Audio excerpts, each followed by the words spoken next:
Coming to you live from my apartment, it's RHAP Has a Podcast. And now here's a guy who's ready to stick a knife into a big bag of feedback questions. I'm Rob Sesternino. Hello, everybody. Welcome back to RHAP Has a Podcast. And boy, do we have such a fun show for you here today, because we are so lucky to have with us one of the stars of Survivor 44, somebody who is just so energetic and wonderful to talk to on a podcast here to make your day. It's Frannie Marin. Frannie, how are you? Oh, hello. I hope I make your day. I thought you were going with that. I'm here to stick a knife into my podcast guest. So I was I was a little worried. No. What? I would not. I would never. Never. Yeah. No, yes. I'm happy to be here. This is a fun episode to talk about. So this was a fun episode. We had a stacked week here on the podcast. Nice. So I'm happy to hear, like, basically this is like has been a Thanksgiving feast. And Frannie, you are the pumpkin pie here at the end of the week. Oh, and pumpkin pie is my favorite thing. The honor. Thank you. Yeah. How much would pumpkin pie go for at an auction? Oh, from me, 900 immediately. Mm-hmm. What would they do? Would this be a slice of pumpkin pie? I think it would be chocolate cake style, go in with your hands, 30 seconds to do it. Should families do that? Should families bring the pumpkin pie out at the table, and then it's an auction of like, okay, all right, we got a pumpkin pie, but you can only share it with 2 people. Who's in? Yeah, like, I got like $15. Yeah, I got a used mask in my pocket. How does this go? I don't know. Can I Venmo you? People, I'm gonna make 16. Every guest dig into the turkey with their bare hands this year. That's my vision. Yeah. No forks. Okay. It's tis the season. Yes. Okay.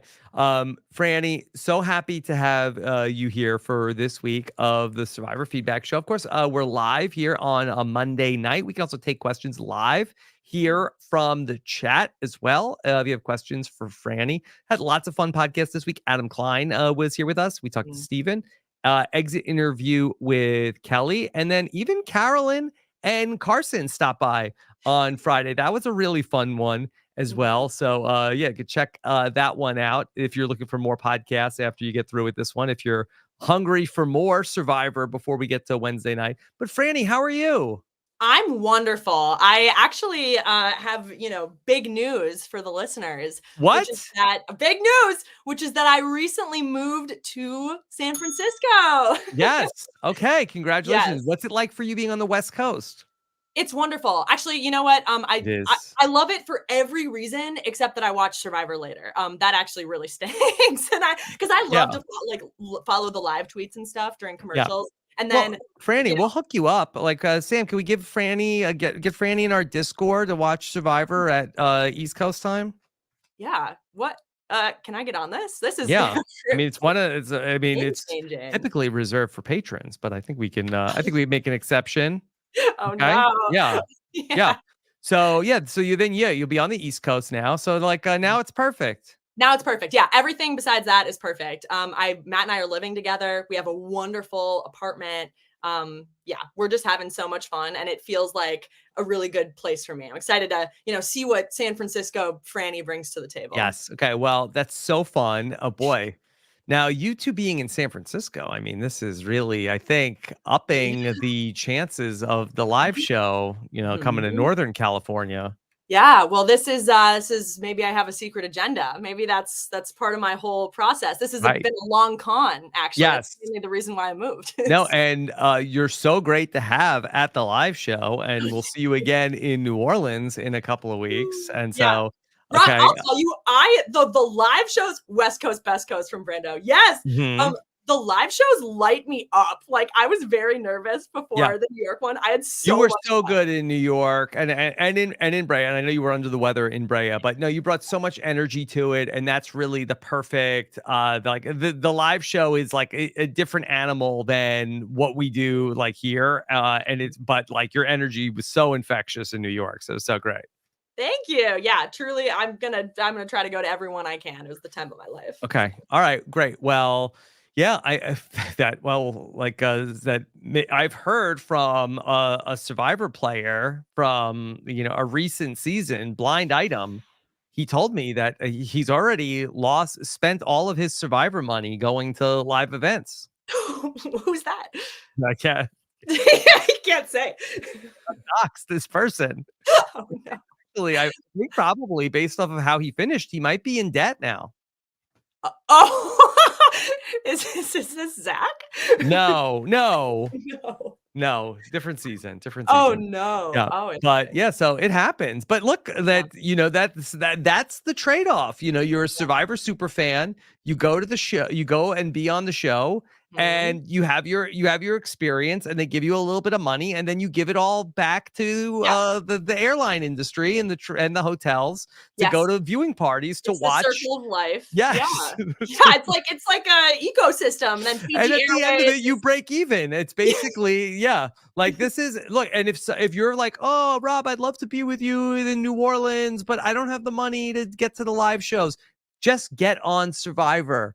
yeah. Get on Survivor. Then Trust they me, give it's you way money. easier than just flying to New Orleans. Then Just they go give you on. money, and then you take that money and you give it to American Airlines Yeah. and Marriott, and then you go to all the viewing parties. Yeah. It's, this is Pays just for the way itself. of things. Yeah. It actually says that in the contract. All of your money needs to be cycled back into the larger Survivor franchise. Yeah. Yes. Yes. Okay. So, Frannie, very excited to have you here for this week of Survivor. It was a great episode to talk about. So much fun. So much fun. I love the auction. I was so psyched to have that back. We have like evil Jeff with the knife, a wonderful blind side. Like there's so much to get into. So yeah, I'm Yeah. excited. Okay. Well, I know that you are excited to talk about the auction. So, why Yeah. don't we dive into some auction talk? Okay. What stood out to you about the return of the Survivor auction? Yeah. So first of all, like, I don't know that I'm like the biggest auction stan. Like, I've always really enjoyed it, but I wasn't like itching for it in the way that others were. But I thought this was so fun. Like it was such a delight to watch. It's like a, event that's really joyful. It's like just fun to watch people eat the food and stuff. But I feel like with the auction, they had so many ideas about how to like fix it. And they just said yes to every idea. I feel like they didn't really need to say yes to every single one. Like, I don't know. And we can like really Did dig they into. overfix it? I think they overfixed it because I think some of the fixes actually like counteracted each other. And there was some weird things where it's like you didn't have to do this and that. Like this is yeah. Yeah. Oh, I don't Well, even know where to Franny, begin. to be honest, I feel like that is a general Yeah. vibe of the new era of like, okay, there were some things that like, okay, yeah, here's the thing that we want to fix. Here's Mhm. 4 different ways we're going to try to fix it. And Yeah. then some of the things sort of like they didn't do, and I'm not a scientist, I feel like I'm you're a a scientist. scientist. You're a scientist, yeah. And sometimes you want to have like sort of like a control group of like, if we change 4 things, we don't really know which one of the things worked Yeah. because we changed so much stuff. Exactly, exactly. And I think that's what I mean, that's like the whole new era. They change a million things and then people really like it. And Jeff's like, "Oh, people really liked it because of, the hourglass twist." And you're like, "No, no, it wasn't that element." Mhm. Yeah, it's an interesting Yeah. approach, but But can I just also just like I just want to give a pretext to all of this. Like, if we're talking about things that we would change, doesn't mean we weren't thrilled oh to yeah. have the auction back. Okay. So Yeah. please, like if any of the I'm so powers that be devastated. that might check out a podcast such as this, please don't look at it as like, oh, this guy's always complaining about something. No, Yeah. we love the auction. We're just talking about maybe some Mhm. things that could be even better. Yeah, we're tinkering, we're tinkering. Our job Tinker. is to find stuff to tinker with. I can't just Thank you come for on this bringing the show. auction back. Yeah, I can't just come up here and say the auction was great. Like that's all I have to say. And we have to like Mhm. think No notes, right. no notes. But yeah, so it was interesting. So um a couple things. One, um Bruce's whole auction journey, first of all, was so like funny. As his friend, when he's not running for the tubes of money, I wanted to like smack him. I was like, dude, Yeah. just freaking go get the money. But is there anything more relatable than being Bruce, of being at a place where they sell food and saying, I only have $80. I don't know if there's anything here I can eat. Yeah. What can this get me? And then 'Cause Jeff, the server, doesn't even look at you. yeah, 'Cause yeah. Like, yeah. restaurants are expensive. It's true. There was one round of bidding that killed me. I don't even remember what it was for, but everyone starts shouting out numbers, and Bruce just goes 80, and Jeff doesn't even acknowledge it because they're already up to like 300.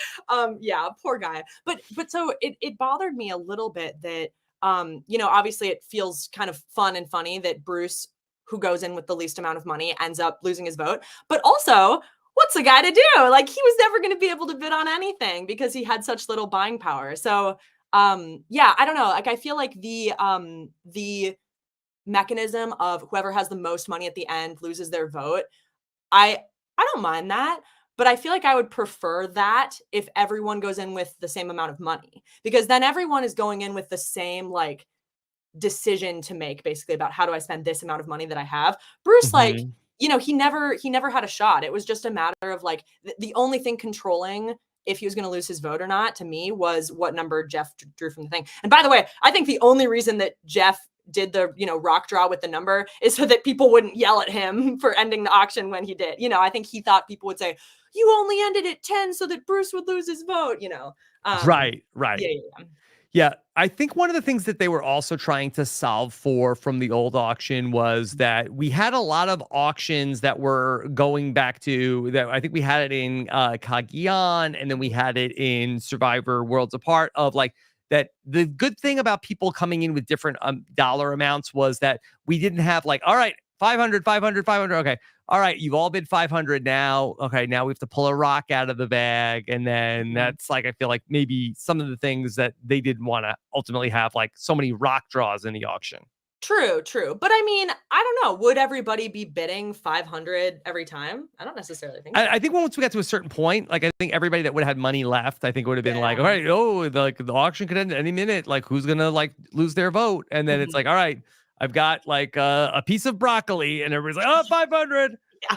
500 right now. That's how I felt. That's what I felt like Julie did with the toothbrush. Like, did she actually care a No, lot about brushing her she teeth? did not want that. Yeah, poor Yeah, I just don't want Julia. to lose my vote. Yeah, yeah. But okay, I was talking about this. I was rewatching the episode with Matt and my mom made this comment that I really thought was a very wise way to put it, which is you're not paying for the item, you're paying for your vote. And when you look at it that way, you're like, oh, okay, then Yeah. Julie, she is making a really good decision. Because I didn't love, like, D comes in with the most money. It's like, oh, milkshake, $900. Okay, Yeah, boom. yeah. I will say, I think my favorite moment, maybe of the season so far, is when Jake looks at that and goes, "That's a $900 milkshake." When D buys the milkshake, he's just like incredulous. I've been like saying that over and over. That's a $900 milkshake. Yeah. So I don't know. I think That was very all good, by the way. Thank you. Yeah, I've been working on it. I think it was all interesting this time because it was novel, but I think Yeah. if they run the auction the same way again, then the strategy is there's kind of only one right way to do it, and I think that gets boring. I was like, so I was like riddling on ways to fix this. One thing I thought of is, so Jeff says 5 items are guaranteed, items number 6 through 15. Like, I'm drawing a rock. I feel like maybe what if he guarantees more items? So, like, what if you're guaranteed at least 1 item per person in the tribe? There's gonna be at Mhm. least 10, and then anything above 10 is not guaranteed. He's drawing a rock. Then I feel like people aren't necessarily going to throw all their money at something right away, like D with the milkshake, because she might think to herself, like, "Oh, well, like, I might be able to get 2 things," or, maybe 2 items from now, there's gonna be like a cake that I want instead of a milkshake. I don't know, I Mhm. just feel like the fact that it was only 5 guaranteed really prompted Yeah. people to, like, throw out their Well, money. Franny, do you feel like that advantages should be in the auction or not? Oh, it never bothered me that advantages were in the auction. I actually think in the new era, they shouldn't, because auctions are so in or auctions are not everywhere else. Advantages are so infused everywhere else that it makes it kind of fun that the auction is just like it's just joyful. It's just watching people, eat and be silly and, ew, or, talking about Mhm. the guys. I feel like it kind of helps break up because sometimes I feel like there are episodes of the show or moments of the show that get a little strategically heavy, and those are fun to talk about and dissect, but I think a lot of average viewers really like the Yeah. fun moments like the auction, that don't Because you don't have to I worry about feel like that as far as the auction goes, I think that the strategy of the auction, which kind of got taken out here, is like from the perspective of the player, is that. that how much can I eat for my money? And I'm looking Yeah. for the deals of like, here's the thing, it's going for $6. I don't love that thing, but I could like I could buy this and then I could probably get something else. I think Mhm. that Kelly was the only person that got to eat two things. She So I think we is. kind of Mm. lost the with the oh you'll lose your vote if you don't bid all your money. We Mhm. kind of lost that you would could potentially be trying to have like strategy in the auction of how can I get the most stuff. Yeah. Yeah, yeah, yeah. Yeah, because people, there's no incentive, especially as what I was saying, especially with so few items, like the odds feel very low that you're gonna get more than one thing. So you have Yeah. no incentive to hold on to money. One other fix that Matt and I were kind of like batting around is the idea of having the person with the most money remaining and the person with the least money, uh those two people maybe like draw a rock and one of them loses their vote. Yeah, So that's interesting. you're Because incentivized to stay somewhere in the middle. You don't wanna go down to 0. yeah, because I think that the way that this ended up working out was it was almost like that it wasn't so much an auction after a certain point. It was almost like you like had like numbers in a bakery. And it was Yeah. like that you were gonna be like after a certain point, like, okay, people like were like effing around and bidding on like the first couple things, like Mhm, Kendra buying the pretzels. Okay, I kind of wanted the pretzels.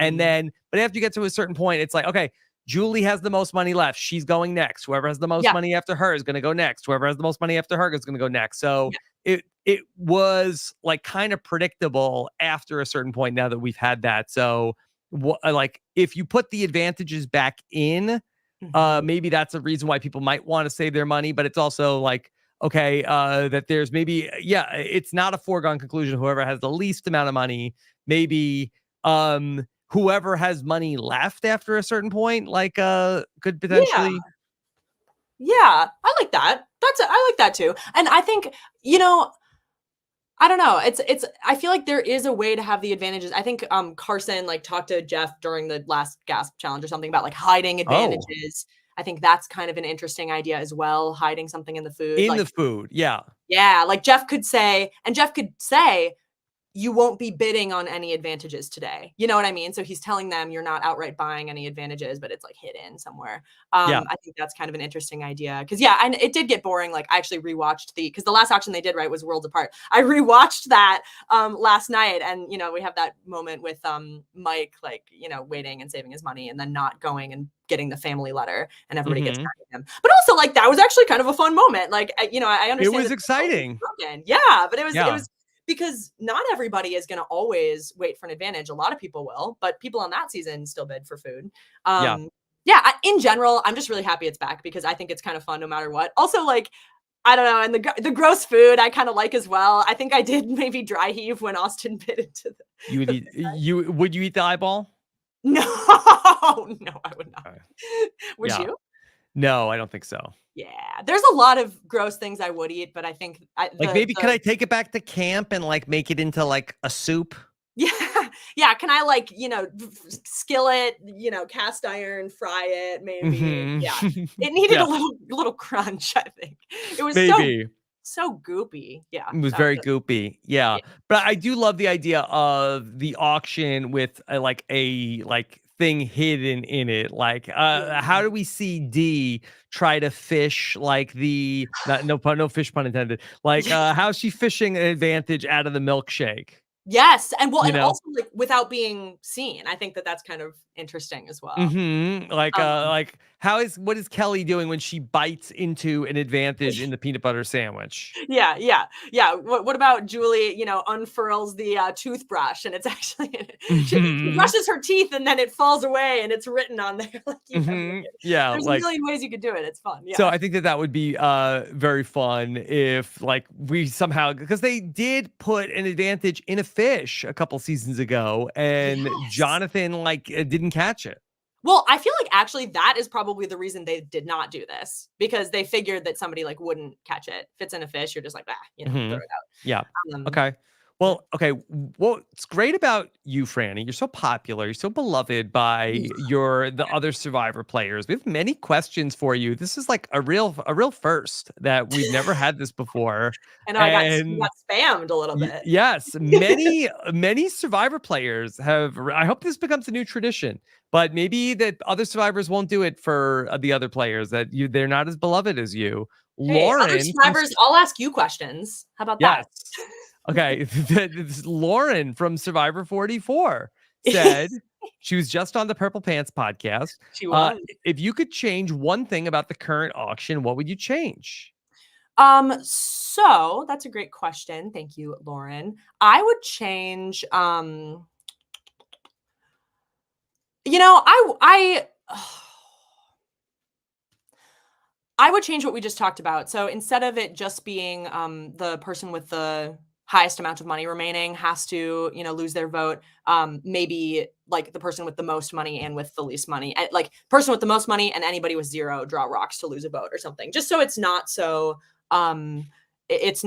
difficult for somebody who comes in with a low amount of money to bid on things. And Mhm. the other thing that I will say that I liked about the auction, and I saw mixed reviews about this online, but I kind of liked that they ran around in the jungle to get the tubes of money. I thought Yeah. that was fun because I think it fits with the like vibe that Jeff is trying to push of the new era, which is like you have to work for everything. So it made sense to me that they're Yeah. like working for the money. Well, I was thinking of you, and of course, yeah, that is very apt of like our society of you do have to work for the money, Work for and the money. Yeah, so you got to work it, you girl. work hard for the money, and that you had to go and find keys in the Yeah, jungle. And I like this better than when you all had to go look for keys in the jungle.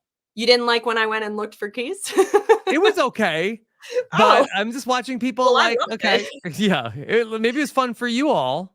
Yeah, and it was fun, and I think as a player, it is really fun because I think it's pretty rare for something at camp to really raise your blood pressure like that much, like running around. Yeah, I think it maybe gets old after a couple seasons as a viewer, but it's fun. It's like an Easter egg hunt. I think it's Mhm. cool, and it gets the people like I thought it was so cute when like I think it was Jake and Kendra are running around and they're both saying like this is awesome, like this is so cool. That's what you want is you want the players to get really excited because it gets the viewers excited too. Yeah. So I would have liked then to have a couple of them be sort of like you open it up and I was like $1. yeah, yeah. That'd be great. Or you open it up and like plastic fork for you to Snake. eat your food with. You're like, Yeah. this gives me nothing. Yeah, yeah, yeah. Peanut brittle. Yeah. Peanut butter. Okay. So let's then take a question from Kyle. Has a voicemail question for you about the auction, Franny. Okay. Hello, Rob, and hello, Frannie. Here, let me take that again and let me boost the volume a little bit. Okay. Here we go. Here's Kyle. Take two. Hello, Rob, and hello, Frannie. My name is Kyle Shamillard, and I'm calling you from London, Ontario. I was a really big fan of the podcast with Adam from Wednesday night, and I was surprised to find out that I liked what he said about fire tokens possibly being used as a social currency before the merge. I was wondering if you guys would be able to talk about if it'd be good or bad to have players have fire tokens in the game, and maybe that affects how much one can or cannot get during an auction in the upcoming season. Okay. Thanks, guys. Can't wait to hear what you have to say, and we'll see you later. Franny, have you Bye. thought about fire tokens since Survivor 40? I can't say that I have. I can't say that many of us have. Yeah, fire tokens are interesting. I think that, and we heard about this in people's exit press from 40. Like the problem with the fire tokens is people thought that they were overpowered. Like I think people thought that you could just trade in a fire token for an idol at some point, and obviously that didn't end up happening. Yeah, I think fire tokens could maybe deserve a second round. What I'll just say, like as somebody who's played recently with all this, all the mumbo jumbo, and you got a shot in the dark in your bag that they don't even explain to you, and you've got all this stuff. Like I could Yeah. very, very much see people just kind of losing track of something like a fire token. And I don't mean like physically losing the item. I mean just there's so many other things that you're worrying about in the game that I think if you add What if you forget your bag? yeah, God. It should now be required to just bring your bag everywhere. I Mhm. thought that was so funny. But like if you add fire tokens to the player's mental load, I think that that might Yeah. impair their gameplay in We're ways. not doing fire tokens anymore. Yeah, It's not yeah. happening. I think that fire tokens could be a fun way to do the auction and not have like the scramble beforehand. Like maybe you accumulate maybe tell people players at the beginning throughout the course of the game you're going to accumulate fire tokens. We're going to use them at the auction. That could be interesting, but I think it'll just I think it just confuses people a little bit. Yeah, I don't think so. I think it's hard for the audience to follow the Mhm. fire tokens and everything. So, Mhm. yeah, I don't know. I don't think it's gonna necessarily work out. Like, I don't know if you maybe the thing with the fire tokens was that that they had it in the on the edge of extinction, and maybe like the fire tokens, like if they ever did a season like that with like if you have the 90-minute episodes, like maybe that's the time to do like something that's like an edge of extinction or redemption island. I know people like True. really don't like that idea, but I've always been okay with it, like if you did it for the pre-merge.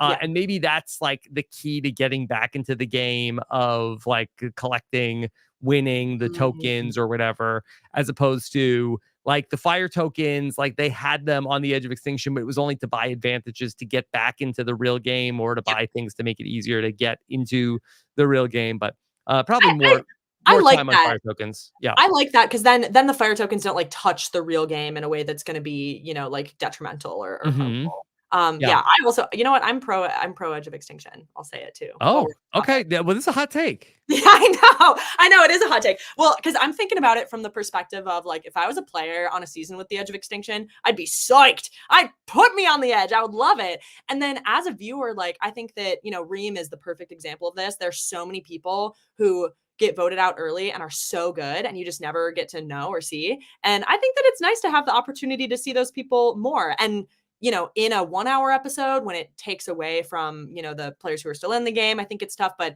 especially with 90 minutes, I'd be psyched if they brought that back, the Edge of Extinction. Yeah, I'll say it. I think it'd be hard to do 3 tribes and also have the edge of extinction also, Oh yeah, whereas if you had for 2 sure. tribes and then also we checked in on the edge of extinction, I think it would not be the worst thing ever. Yeah. I don't know. Could be fun. Okay. All right. So let me give you one other voicemail question. Okay. And this is another one about the auction. This is from Dallas. So what I want to talk about is Jeff's rock at the auction.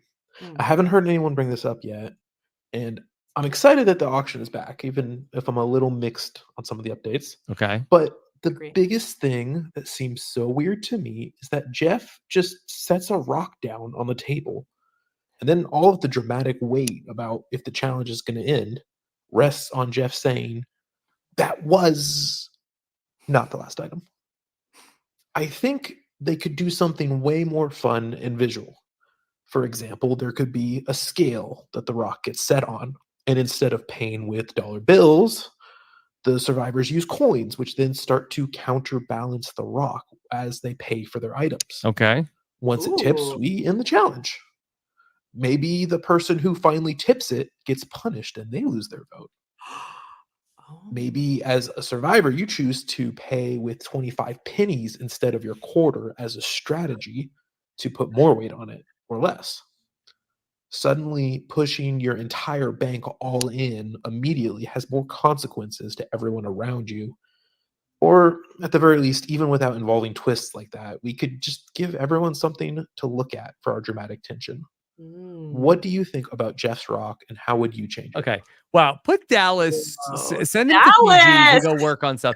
Yeah, this is actually pretty Yeah. brilliant, right? Because okay, let's Mhm. let's say hypothetically, okay, that Jeff's rock is sort of like a randomizer, okay, and instead of $20 bills, everybody's getting quarters Yeah. out there, and so eventually, like when the scale hits like $37, Yeah. auction is over. Okay. Yeah.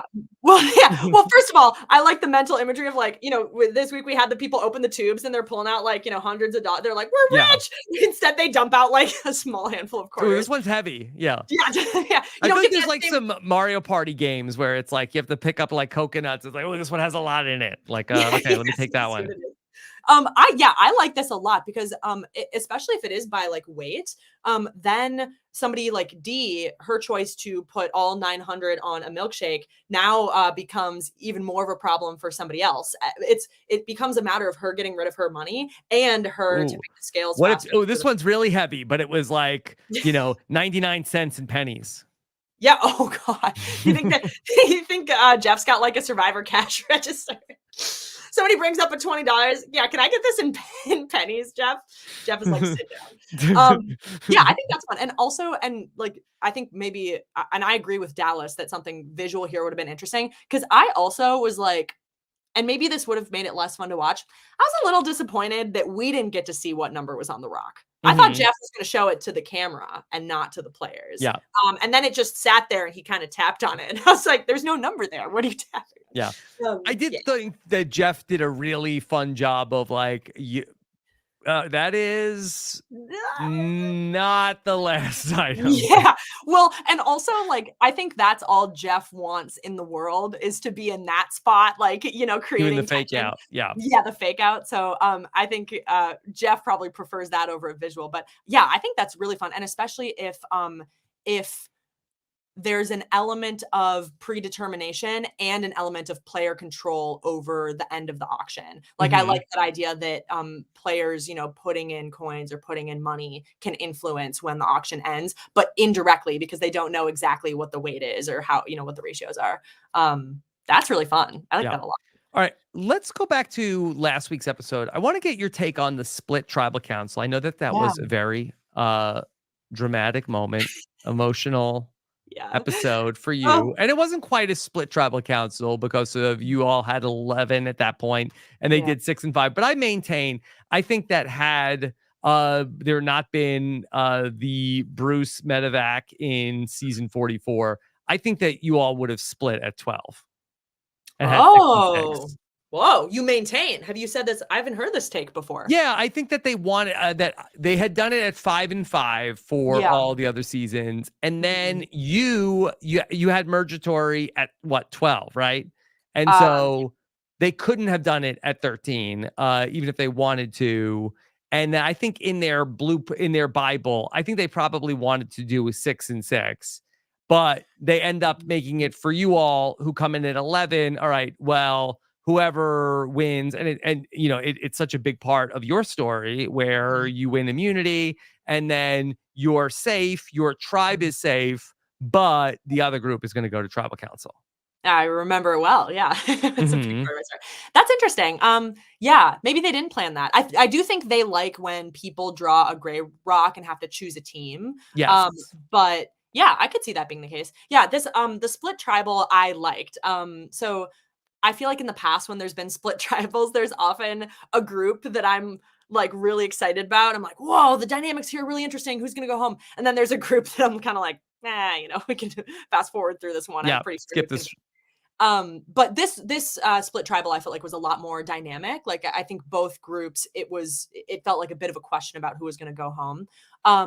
Yeah, ultimately like bummed that Caleb went home. I would have been very curious to see what else he could have done in the game. I think that the mechanism of group one's person does not make the jury, group two's person does. That just feels dark and cruel, like that feels unnecessary to me. I guess it raises the stakes, but that made me feel very sad. Yeah. Yeah, it's really, I think, such a big deal. And it was like such a twist of fate. And Mhm. especially for Caleb, where I kind of feel like that could be the difference between Caleb playing again or not. Yeah. Like, I feel like that, Totally. you see Caleb every single week on the jury and he Yeah. becomes like, okay, so he's like, all right, Yeah. he's a definite He's part a of the fixture. season. Yeah. But if he Yeah. was like, oh, he didn't even make the jury, like, I feel like it's such a like point against him on his resume. Yeah. Well, and I also, I mean, this happened to Dwight too, right? On 43. Like, once you've passed earn the merge, I feel like earn the merge equals earn the jury. Why do now we have earn the jury too? Like, I don't like Gotta that. earn the jury. Yeah. Gotta be on the But group that went further in the split tribal. yeah, hashtag earn the jury. You gotta, but yeah. So it's interesting. The thing I'll say about split tribals, and I think I'm gonna decide if I agree with what I'm about to say. I feel like most kind of big twists like this where they're, half the people can't vote, you're split up, these people lose their vote. I feel like these big twists tend to push players to act more conservatively. Yes. Yeah. So I don't like them. I think it's fun to throw in one, maybe two of those tribals per season to like, whoa, shock people. But in general, I would much rather have everyone voting, everyone available except for whoever wins immunity, because then people feel like a little more free to act outside of their comfort zone and act outside of their comfort alliance. But like here, yeah, Sifu was an Yeah. easy vote. Caleb was an easy vote, And I I don't know. agree with you. Can you just talk through why you think that is? Because I think that is very interesting to hear. Yeah. So man, why do I think this is? So I experienced it. First of all, okay, I've said this before, but the shorter game I think also promotes more conservative gameplay because you have less time to build relationships and speak with new people. Um, but I think that this is like a facet of human behavior, actually. I think that when people become scared or surprised, they tend to gravitate towards what is comfortable to them and what feels like known. Um, and I think that these types of twists kind of spark that like fear and put people in a state of discomfort. They're always in a state of discomfort because they're on Survivor, but more so in a way that makes them want to stick with what they know, even if they were maybe like feeling ready to jump ship or ready to make a move. Like I think there's probably like in people's minds a threshold for how much like uncertainty they can take at one time, and these types of twists throw in a lot of uncertainty that make the players counteract by doing something that feels more certain. That's kind of what I Hmm. feel like happens. Yeah. Whereas a vote that should feel very certain, like this week, I mean, we had Bruce lose his vote, but that's like one person. Something that should feel very certain, Dogpile on Jake. Now people feel comfortable enough. Okay, we're all available to be voted for. Let's change things up. And then Drew now goes for Kelly. Now we get a really interesting move, really interesting gameplay. Yeah, I feel like that for me personally, like I am often like a consensus builder when I have like an important Mhm. decision to make. I want to talk to all of the different stakeholders that are Mhm. involved. Like, okay, I'm thinking about doing this. What do you think about this decision? Do you think that this is a good move? And of course, I like Kendra, I am a Libra. Okay. So maybe that plays into how I It's look all at that. That's things. why. Yeah. But I do think that is a part of it where I think that there have been times in these split tribal councils where players want to make a big move, but it's Mhm. like, I wish I could just like talk it through, like, and make sure like my allies that are on the other Yeah. side, do they think it's a Yes. good idea or are they going to be mad at me for making this decision, like, and think that this was hasty? Oh, true. I didn't even think about that. Yeah, that's huge as well. The total cutoff of communication makes it so much harder to confirm that you're all going to be on the same page. It's so much easier to like propose something really like heinous. Let's vote out this person that you weren't even thinking about ahead of time. Get your person on board with it and then do it. Than it is to do it and say, "Oh, sorry, I did that. We didn't talk about it, but we're still good, right?" They're probably going to be upset with you. Also, can I just say, I thought it was really funny at the top of this week's episode how they come back from the split tribal and Bruce, of all people, is kind of like on Jake about voting against Julie and is like, Jake, like you got to be better, you can't go against tribal lines and you can't stir the pot. Whereas Bruce has been like pissing everyone off. I just thought that conversation was so funny. And Jake's like, yeah, whatever you need me to do, I'll do it. Yeah, Hmm. good one. Yeah. All right. Well, let's go there. Let's talk a little bit about what's going on with Bruce. Yeah. And of course, do you have any fun observations of your time from? I know it was short lived on the island, but you were Yeah. at Ponderosa with Bruce. Were you vibing with Bruce? Hugely. Yeah. So in Ponderosa pregame, you kind of have an assigned seat. So you really become, it feels more familiar with the people who are around you because you see them more often. And I was right by Matt and I was also right by Bruce. And so I made little like nicknames for everyone in my journal. And my nickname for Bruce was Kind Eyes because he just looked like Oh, such a sweet, kind guy. Obviously he looked like he had like paternal energy, even in pregame. And what was your nickname for Matt? Maybe I shouldn't say. Maybe it's, Oh, okay.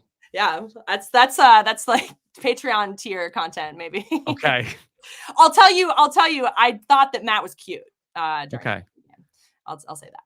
But But it was a very flattering nickname it was a flattering. for Yeah, Matt. yeah. Yeah, it was kind. But yeah, with Bruce, I actually remember like even at the marooning, he and I were kind of both in the back, and I was like looking over at him, and we kind of made eyes at each other. I'd hoped that he would be on my tribe. Obviously, he wasn't. I was gutted when he was voted out, or when he was medevaced. But yeah, I've gotten to know Bruce better. He and I, up until recently when I just moved, we both lived in kind of the Northeast. And so we'd gotten together a couple times.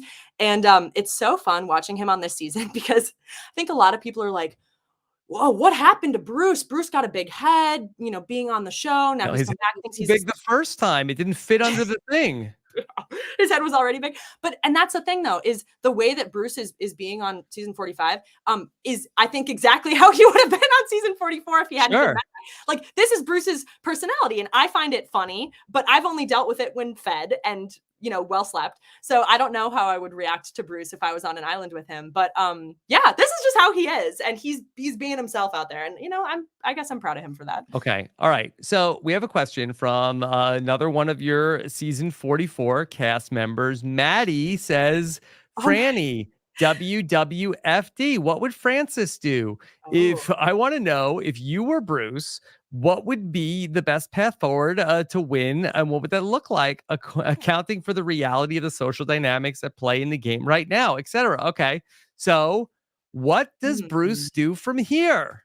Yeah. So I think what Bruce has to do from here. So we see Bruce at the top of the merge kind of talking about how nobody is talking game with him. He feels like nobody's having conversations with him. I think what Bruce ought to do is go be forward and try to ingratiate himself in with the original Reba folks and Emily. I think that he probably recognizes that his lot is up a little bit, like with Katura and now with Kendra too. Bruce has good reads on what's going on, I think, and he can sense that. He sensed, at the split tribal that Kendra was not really having him.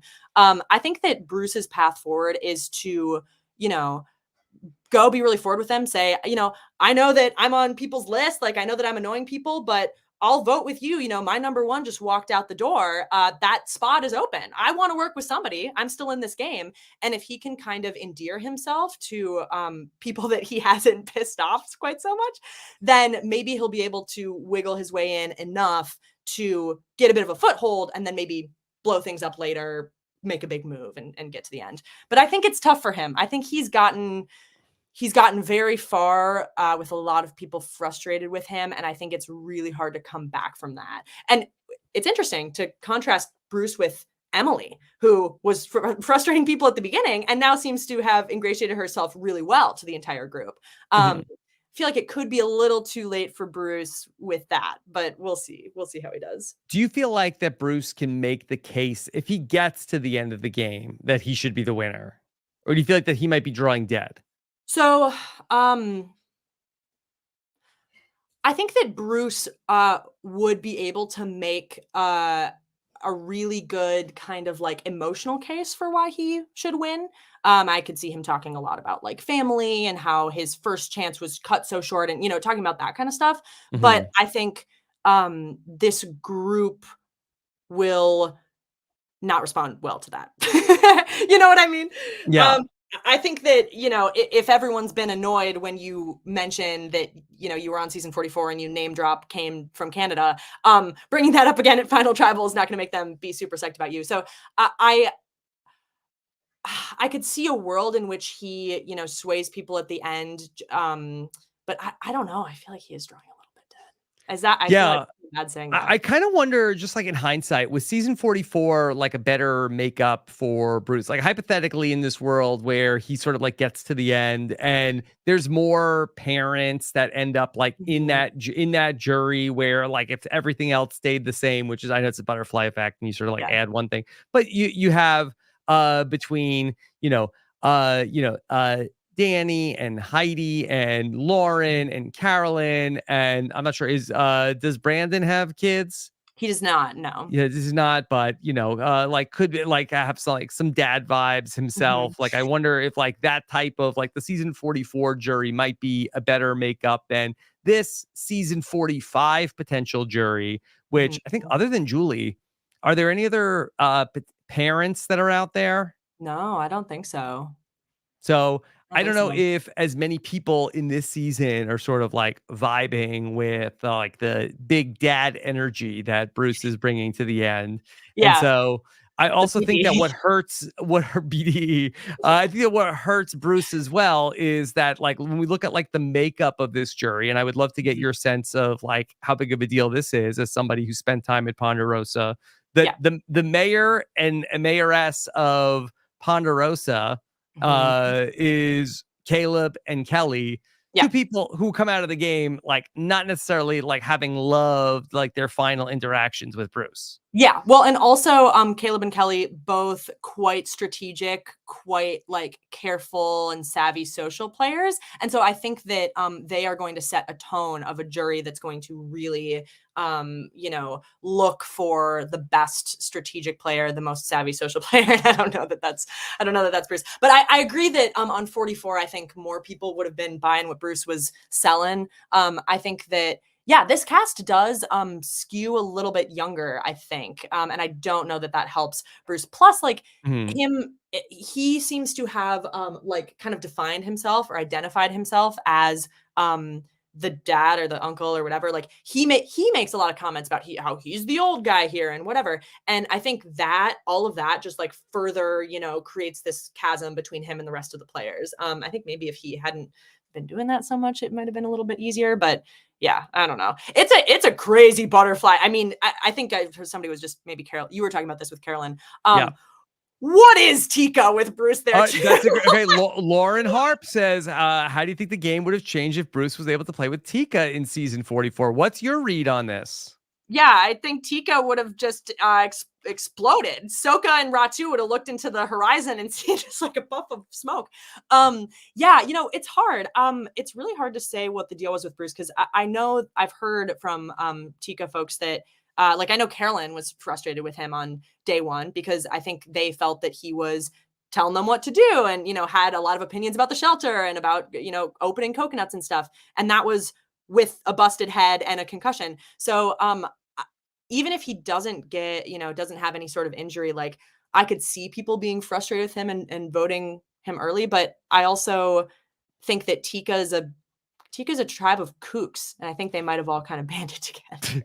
Yeah, it's They might have done better. Maybe they would have done a little better in challenges with Bruce. I mean, he pulled out the win this week. He's clearly very strong. yeah, Yeah. it's an interesting experiment. Okay, put that in Yeah. the Brant Steel and somebody let me know how it goes. Yeah, run it. We'll see. I've got a question for you from a friend of the podcast. Hartley Jaffine says Oh, that as someone who yes. won several immunity challenges, if you're a player who has won immunity before, like Bruce or D, is there any way to lower your threat or is it better to embrace it? I was wanting to ask you this question as it pertains to Kelly, who we saw win Mm, immunity last week and then mm, ultimately get targeted. How, yeah. how do you bounce back from, once you come out of your shell of like, oh, this person can win immunity, it's like, oh, they got to go. Yeah. Well, two thoughts. One, I'm not the person to ask because I didn't do it. I did a horrible job of that. Right. But But you must yeah, have given I've this got some thought. thoughts. Certainly, yeah. Well, honestly, for if anybody's listening to this, planning to go and play Survivor, just don't win the first Hey, one for sure. Yeah. What was that? that's it's a shout out to anybody who's Oh, to listening to that this who's going to person. go Okay. play It's like, is that a Survivor. Yeah. you agree with me? You disagree? Yeah, I think don't win the first one because everyone is so kind of jittery for that first immunity challenge. There's after the second one, third one, it becomes a little routine. You're like, okay, somebody wins. First one, eyes are on you. And so I think that's the one to honestly like throw if you feel like you're in a good Well, but isn't this the same situation that you got put in where it's like you do this split that mergatory. All right, first individual tribal council here or individual immunity. Here we go. And it's also like, hey, and whoever gets it like wins reward for Yeah. their group. Yeah, yeah. So, Well, you have to be better than me. That's why I'm mhm. trying to uplift the listeners to make better choices than I did. I think that Kelly, I mean, so I don't know if Kelly's immunity win like elevated her that much. I think it helps her that D ultimately like won over her technically.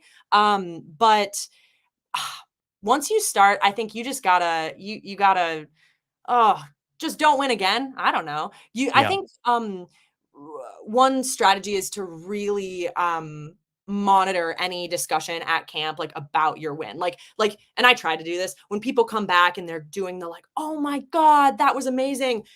We got to tone it down, shut it down, be like, oh my God, yeah, that was so hard. Like you guys were all really great. Like I don't even know how I stayed up there. Stuff like that to kind of Yeah. cut the perception that you're like a mega beast. But I don't know. I think it's hard. Can I give you a theory about Survivor in the new era? Please, yes. Okay. You need to have some sort of like thing about you that people rule you out as a person who is going to win the game. Like you need to come into the game, and I think that you are somebody who comes across as very smart. Then you are winning challenges, very social, and okay, well, obviously Frannie's a threat. She can win the game easily. But when we look at the people who've won in the challenge, they'll have something about them that people are dismissing them, and obviously incorrectly dismissing them as a viable winner for whatever reason, especially at this part of the game that we're looking at now. Yeah. You need a like visual and obvious flaw that you can kind of like lean on as something that's going to prevent you from and I wonder if we'll get to a point where can people like fake this flaw, like could Caleb come into the game and be like a different person than he is trying to be, or like coming in as, and I always go back to Tyson, who got hurt in the season that he won, and be like, well, he's not as much of a physical threat anymore because now he's hurt. Whereas like, can you do something to like one of the different aspects of your game where, I don't know, maybe if you're like a Caleb, could you get into a public fight with somebody where it's like, oh, well, I guess he's not that likable because people really can't stand Caleb. Yeah, well, I mean, I think this is what Emily unintentionally has done, which has now put her in a really good position. Is she, comes out really strong. People have this immediate perception of her that she's difficult, that she has a flaw. And now, even though she seems so likable, she hasn't said anything heinous in, 2 weeks, and everybody seems to really get along with her. I don't think that anybody is going to look at Emily and say, oh, she's like a huge social threat, we should get her out, because they always are going to have in the back of their mind maybe that's the move. Say something mean about another player at the marooning. Start fighting with somebody right off the bat. And ideally somebody on the other tribe, like not in your own tribe, because you can go to tribal council, you're outnumbered, but it's like, you don't want to go home and have to deal with that. That's why I think the fight, like a post-merge fight, is hard, because that has actual repercussions. This strategy of creating a flaw, it's very delicate. I think very delicate. But really backfire. But I think that this is what did in Kelly also, that she's too perfect. Yeah, she is. And I think that especially like, and I think people have talked about this, like, the other members of Bello, like they all are, they seem a little like chaotic. They're all like kooky, or Jake's laughing and Kendra's a cat in the trash can and all this kind of stuff. And Kelly, especially compared to them, comes across as so controlled, game aware, social. And I think it's also in comparison to the other people you're with. If you come across as too competent, then now you're dangerous. You gotta surround yourself with somebody that seems more competent than you. Maybe that's what you should do. Right. Yeah. And that's another version of like the shield strategy, which we know is very viable. Could you talk a little bit more about Kelly and what you perceived about watching her in this season? Yeah, I'm bummed for Kelly for sure, because I don't think that it doesn't seem like she really did anything wrong. I think that Drew actually was really savvy to have plucked her out as a threat and a good player when he did, because she hadn't really had a chance to exercise that, but she had put herself in a really wonderful position, kind of right in the middle. It seemed like she was managing a lot of bold and difficult personalities really well. You literally have, Katurah and Bruce chomping at the bit to vote each other out, and she managed to like keep that in check for so long. And you have when they did the tribe swap and Caleb comes in and meets them, he almost immediately identified like, yeah, she's a good player, I want to work with her. So yeah, I don't know, I really wish we had seen more from her. And man, like, I think this week's spread especially bad for Kelly. I mean, the fact that like Bruce, who seems to trust her for everything he's worth, loses his vote, I think that's very unhelpful for her. Wins immunity and loses his vote. Yeah, I don't know. And like her, she, back in the beginning, she's working with Brando. Brando just gets voted out. Poof, she doesn't have a chance to work with him. So I don't know. I feel like she got a rough shake, but she always seemed to me like a really like solid player. Yeah. Yeah. So All right. Well, let me give you another question from Lauren, who's just on fire. Had so many questions for you. Lauren is on Really fire with Jeff we Probst. appreciate it, Lauren. Please, taking over my job. No, this is great. She said she wants to talk about the Women's Alliance. Okay. Yeah. What are your thoughts on the possible formation of a girls' alliance with Kelly gone? Do you think Mhm. it has any hope to last or could serve as a benefit to them in any way? Now, let me Mhm. just also set up in talking with Kelly in the exit interview. I mean, her thoughts on this was, yeah, sure, Women's Alliance, that'd be great. But it Mhm. wasn't something that like she really thought was a tangible thing at Yeah. 10 that was realistic, that was going to come up in the game. Well, So, yeah, and I heard that, but I'll just push back on that to say like, and Kelly has her perspective. I think from her perspective, she probably, I mean, I don't think she's lying to you. I think she's telling the truth that she didn't think it was viable. But Emily thought it was viable enough to bring it up to Drew as mhm, a issue. You know what I mean? It was enough of a thing that there was a subsequent discussion about it. So that sort of made me question, okay, maybe other people in that conversation felt it was more real.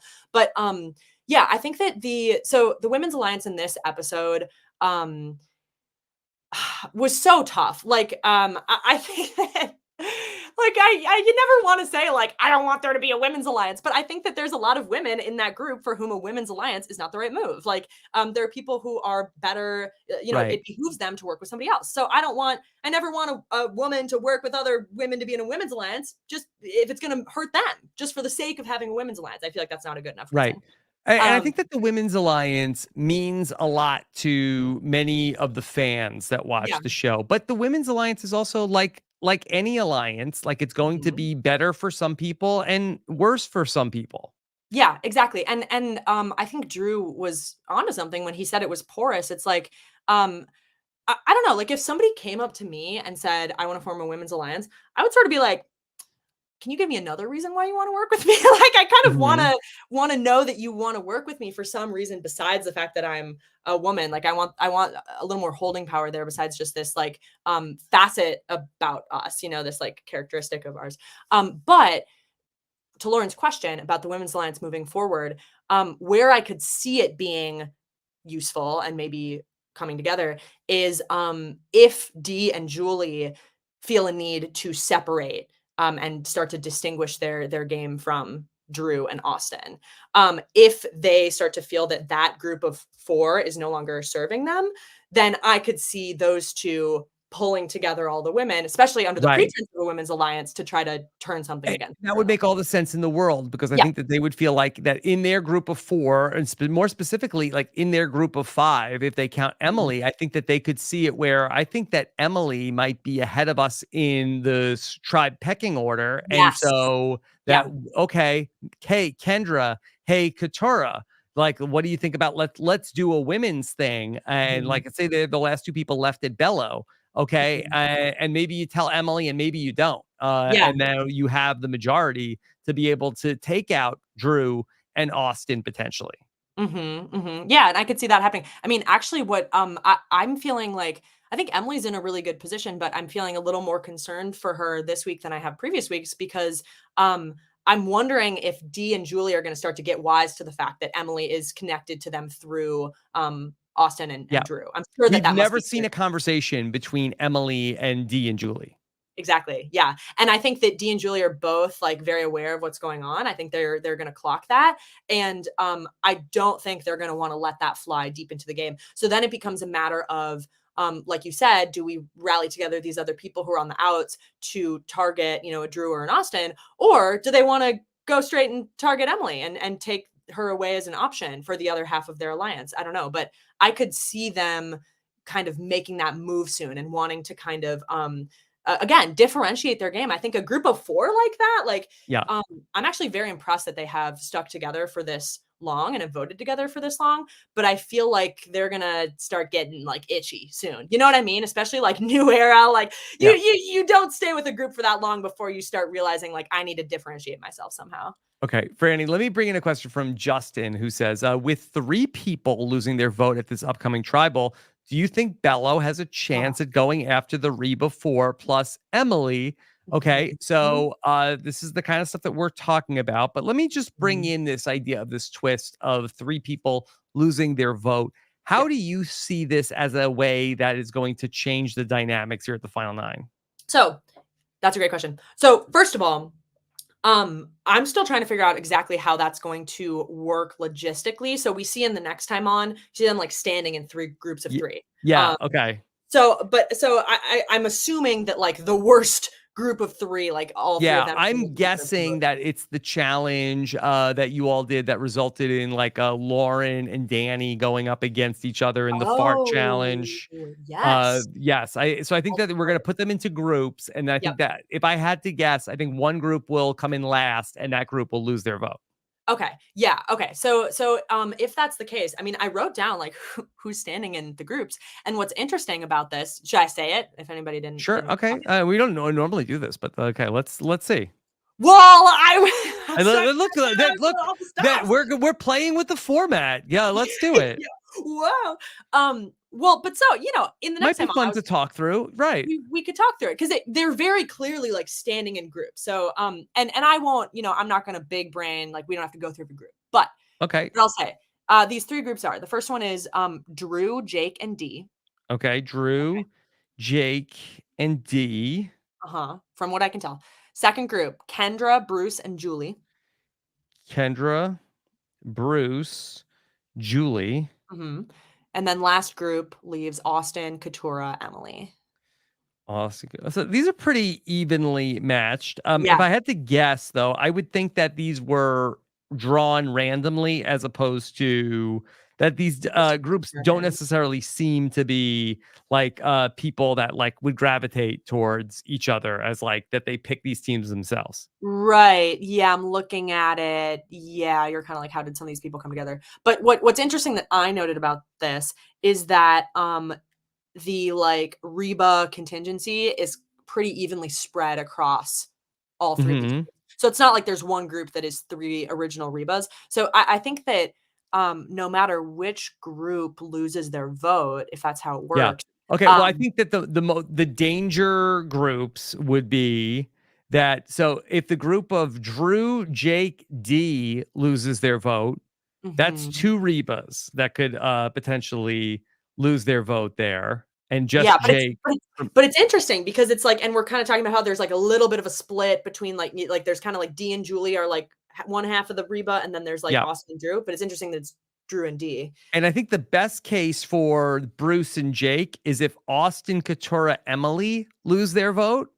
That's 2. That's one Reba adjacent, and the Yep. person that would be very inclined to vote against Bruce and or Jake. Yes. Yes. And I could see, especially if D and Julie are thinking how we were just discussing, hey, are we the bottom 2 of this 5-person alliance? That group may set them up the best to make a move on that. But what I'll say, I'm going to go back to what I said earlier. I think big twists like this, especially where people are divided in some way, multiple people are losing their vote, prompt people to play more conservatively. So I could Mhm. really see, whatever amount of Rebas still have their votes, all just voting together to get out Jake or get out a Bruce or, whoever they feel is on the bottom.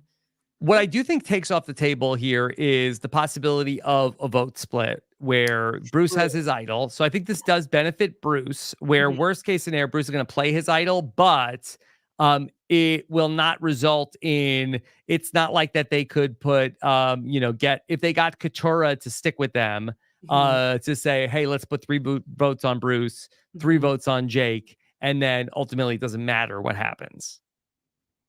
Yes. What? Does it?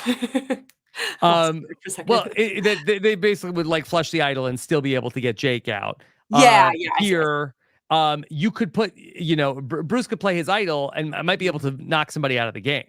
Yeah, exactly. Yeah, and so you're saying if you can't vote. Well, and it's also interesting because whatever group can't vote, they also can't play their shot in the dark. Yes. So it becomes easier to target somebody in that group as well. Yeah. Which is kind of interesting. Yeah. Also, this is kind of a departure, but I know you talked about this with like Steven and others, but I'm curious now on Monday, what you think about Jake's tribal council situation. Like, do you feel that was performing? Do you feel it was not? I still think, and we haven't really gotten any evidence about this, which I kind of like that Jake hasn't been like, oh, I totally made that up. Yeah. It gives us more to talk about. I do think it was performative. I Mhm. think that he was like really desperate. He's a guy who I think has done like some big brain things in this Yeah. game. Mhm. And I think that it was a little bit like, hey, I'm like trying to, really play this up at tribal council. And I Mhm. think that like he was like suckering us in for Mhm. when he was ultimately gonna like, oh, I slipped. I didn't mean to say my idol. I meant to say an idol. Mhm. What do Mhm. you Yeah. think? So I think the My Idol part unequivocally acting. Yeah. Yeah, for sure. The beginning part, I'm still not sure. So there's kind of two different sections of him babbling. Like there's one section where Jeff is asking him about the rice negotiation, which I'd also love to talk about. We'll get there when we get there. But during that section, it kind of really does feel to me like Jake just authentically loses the question and loses track of what he's talking about. But then later, it does feel to me like it's kind of more stage. But actually, let me go here. Did you watch the Paramount Plus secret scene from that day? No. Which one? Oh, you haven't? I have not. What Oh, happened? What happened? Rob, this is required reading. You haven't seen this? Nobody sent it to me. Yes, okay. Well, can I describe what happens? Yes, Is that okay? please. So in this secret scene, you see Bruce and Jake. Jake is kind of furiously idol hunting, and Bruce is just sort of there and they're chit-chatting. And then Jake says to Bruce, you think I should try something? And Bruce is like, try what? And Jake goes, oh baby, like yeah, shout super loud. And then it cuts to camp. You see Dee, Kelly, and I think Julie sitting there, and they hear this and they all are like and they look at each other and they're like, did he just find the Mhm. idol? I thought it's actually really fun secret scene. Like really encourage people to check it out. But what's interesting about it is His mind. his mind. It's insane. Well, and also, honestly, I mean, Jake is an excellent actor. He Yeah. is really. But so what's interesting is in this secret scene, it seems like he's already one kind of planting seeds that he may have found an idol, but people already seem a little suspicious. They are not sure if he's acting or not. So then he has this second round of potentially acting at Tribal. What I think is interesting about all of this is um I know that, Jake is really scared. He really feels that he's going home. He's throwing everything at the wall. But I think everything that he did that day, and especially at Tribal, does not set him up well to continue in the game. Like, Yeah. whether, even if Drew hadn't decided to target Kelly, say Jake's shot in the dark hits. Now, again, he's in a tough situation now. Now everybody knows now he's a great actor. They're not going to believe what he says. Yeah. In my mind, it's hard to envision where he is not the person who goes home this week. But also, like, I don't know. It feels too easy, and I'm sure from his perspective it does. But like, I don't know. I don't know. But If I were him, combined I would. with Bruce has an idol, he Mhm. doesn't even have a shot in the dark anymore. I don't think we've ever seen, other than Caleb, who successfully hit the shot in the dark, and Jamie. Yeah, We've never had anybody like incorrectly play the shot in the dark and then stay in the not you, game. but he never went to Oh tribal. yeah, yeah, yes, that's right. So I take that all back. Yeah, sorry. I should have just But let you go. no, no, please. Like I don't want to give out incorrect information. Yeah. Um, so yeah, we have now Jake is like looks like he is dead man walking. Bruce Mhm, has his idol, and we mhm, have this situation coming up where we're gonna take 3 votes off the board. So to speak mhm, to your point of okay, what's the safest move that we could get the most number of people in on? mhm. And isn't that take out Jake? Isn't it Jake? Well, I think it is. I think it is now. But actually, I don't know. Here's I think that there's often a tipping point in the game where somebody like a Jake or like a Bruce who feels like an easy target, has been targeted multiple times before, happens to still be there through whatever series of events. There's a tipping point where those people become the people you want to keep around. And so I'm Yeah. trying to decide if they've had that tipping point yet. Because I don't think that any of them believes that Jake could beat them at the end. I don't know. Maybe we're not to that point yet, but like they all seem to think that he's like, you know, like scrambling. He made this bad move. So are they at a point where they're like, I actually want to get somebody out who I think can beat me? Yeah, but how much, Franny, do people care about friends on the jury? Because right now he's got two people that are like sympathetic Jake votes, I would think. You think? Yeah. Okay. That's actually a really good point. To be honest, Well, I'm asking you because I don't know how much people think about that. I think people are so much more focused on who's in the game with them and getting out the people who they feel can't be in the game with them than they are on who they're putting on the jury. At least that was me. And maybe that was a bad approach. I mean, I put the guy who had a crush on me on the jury. I didn't do it, but he was there, so that helped me. Yeah. But yeah, I think it's a trap to think too much about who you're putting on the jury and to like not vote out somebody who you should, I don't know. I feel like you have to focus on who's in the game with you. That's and then focus on what you're going to say at final tribal council. Like don't just vote out all the people who are your friends and then sit back and say, well, you're my friends. You're going to vote for me. Yeah, I don't know. Yeah. Back to Justin in the Justin's question, which was, do you think a Bello has a chance of going after the Reba 4 plus Emily? I think it would take a very specific set of circumstances. Yeah, it feels like Kelly was the force that was organizing them and could get them all on the same page. And with her gone, I think that they are all going to want to scatter. And I think that all of Original Bella will be every person for themselves. And it may be better for them to all work together, but I just don't.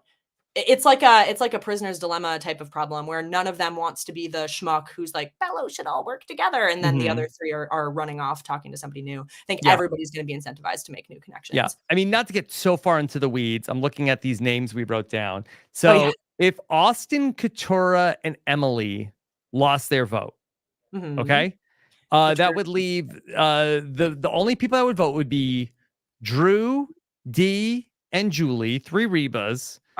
And then Jake, Kendra, and Bruce. So there'd only be 6 votes. We could potentially have a 3-3 tie. But could be.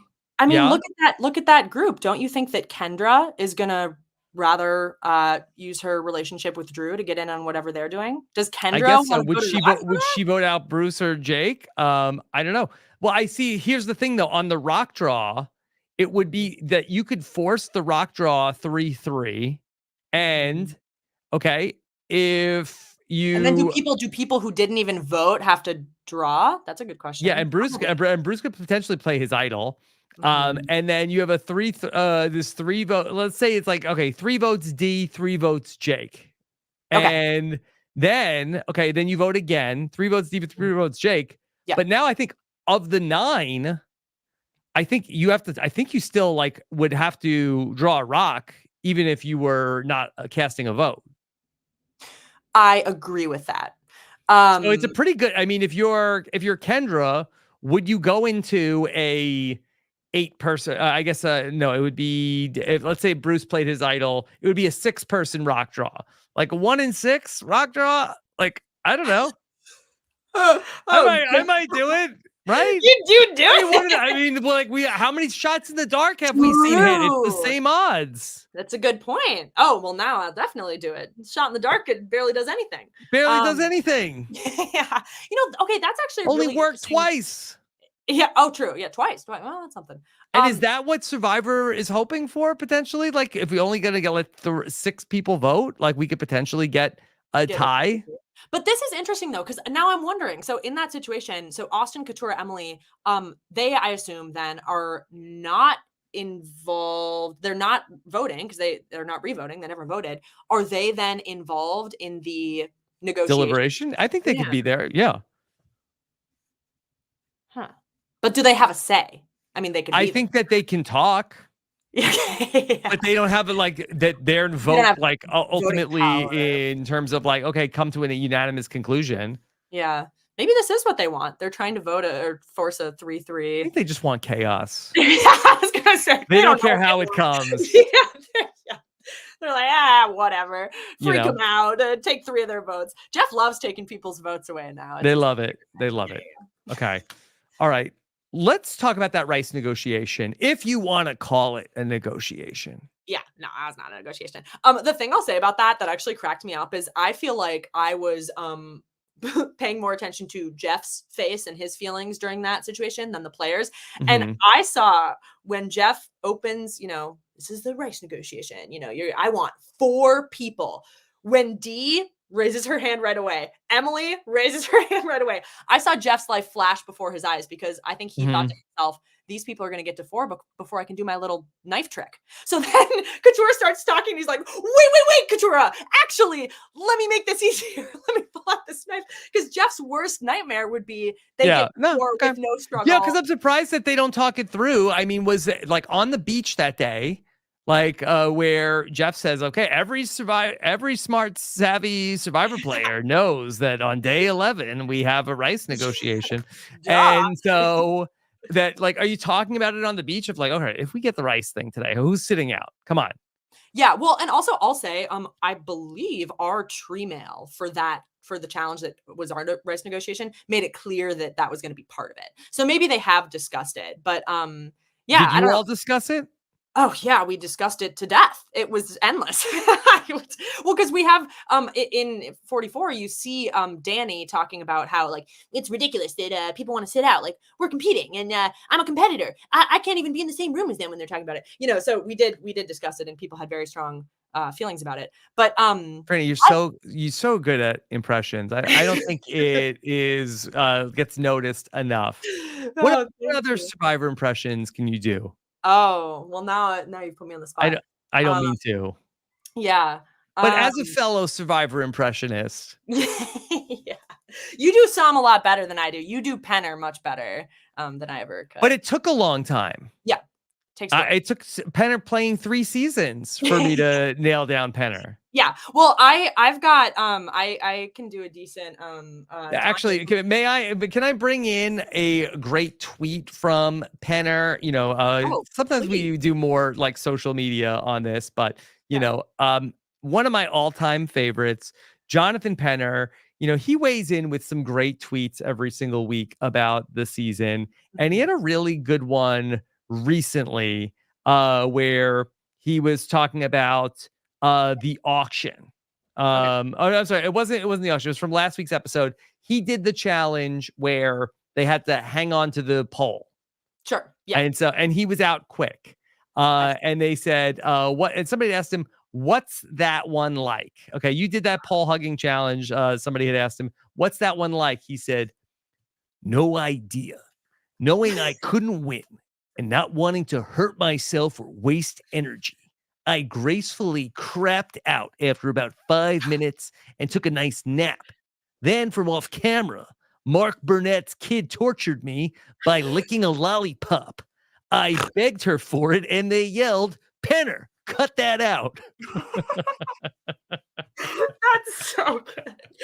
And you know what? He's been sitting on that story for years. He's just been waiting for somebody to ask him about It it. took so many turns. Yeah. Yeah. I want the footage of that, of them saying, freaking stop it. Mark Burnett's kid tortured him with a lollipop. When you said licking, I was unsure where that was gonna go. What's the kid licking? Yeah, I was glad it was a lollipop. Yeah, They say it's supposed to be easy to take candy from a baby, but not for Penner. there's an adage about it. Yeah, see, that was perfect. That was a wonderful impression. Yeah, Yeah. he's the best. Okay. But is there anybody else from your season that you do? Oh. Well, I can scream like Carolyn. Can we hear it? Okay, if everybody takes their earbuds out. Yeah. Well, during the challenges, she would do the like, and she often goes like that, like it's like a horsey sound. Yeah, she does that really well. Yeah. I kind of actually adopted that. Like Carolyn sort of taught me how to be comfortable screaming. I brought that into my daily life from the Survivor game. So sometimes I'll just say, because of her, and I don't know if the people in my life appreciate that or not. Maybe not. Yeah, I don't know. Anybody else that I do from my season? Is there anybody from not your season? Anybody that you've watched over the years? Oh, Probably. Well, I'll tell you, Survivor adjacent. I can do a good Tanya, a White Lotus Tanya. Okay. Yeah, a little like, wait, we got to get back to Charamina, Portia. we gotta, these gays, they're trying to kill me. That type of thing. Yeah. That's great. Maybe you could be Frannie if you catch the eye of Mike White. Yeah. No, I can't follow in your footsteps. Well, no, you don't want to catch his eye like I did, but you don't have to go down the path I did. Yeah. I know. I can. I'm lucky I'm allowed to watch the White Lotus. I know. I need to learn from my forefathers and go down a different path. Mhm. Yeah. I don't know. Maybe I'll try. Yeah.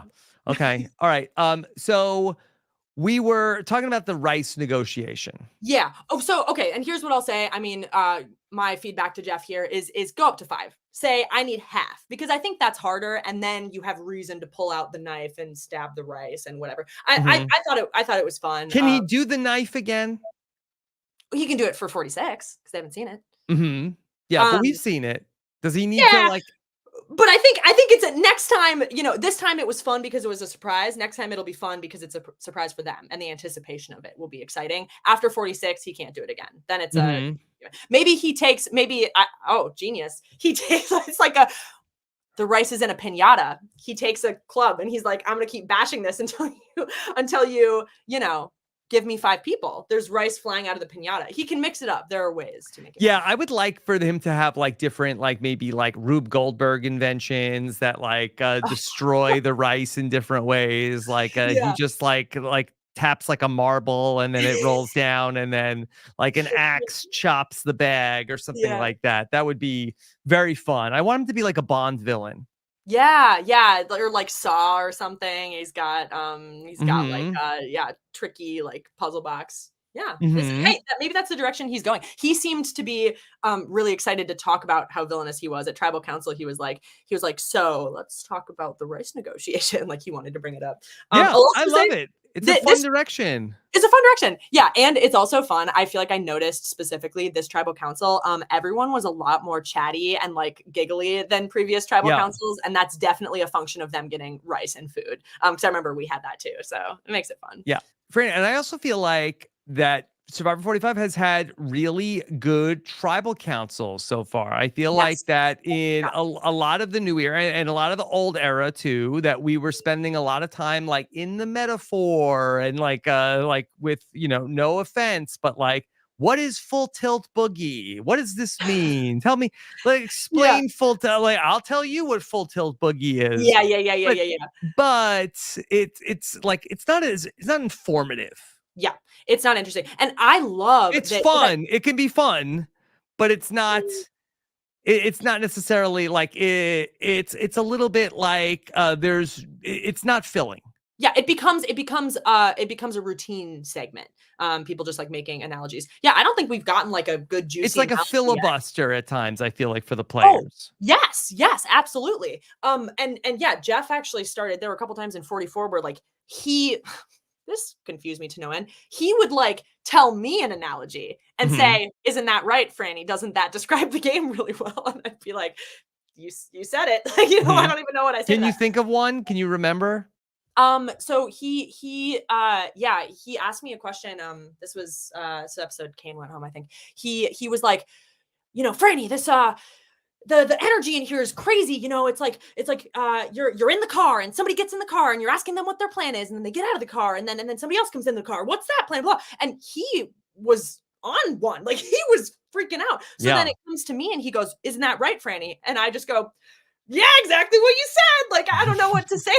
It's just like driving an Uber. Yeah, exactly. I'm like, yeah, Uber Eats, whatever.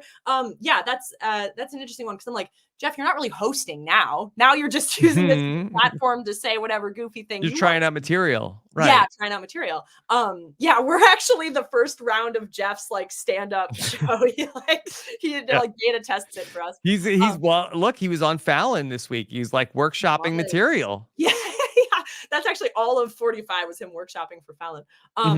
But yeah, so I think the difference is the more comfortable you feel as a player, and it's not even necessarily comfort with each other, it's comfort with production, with the process, with Jeff.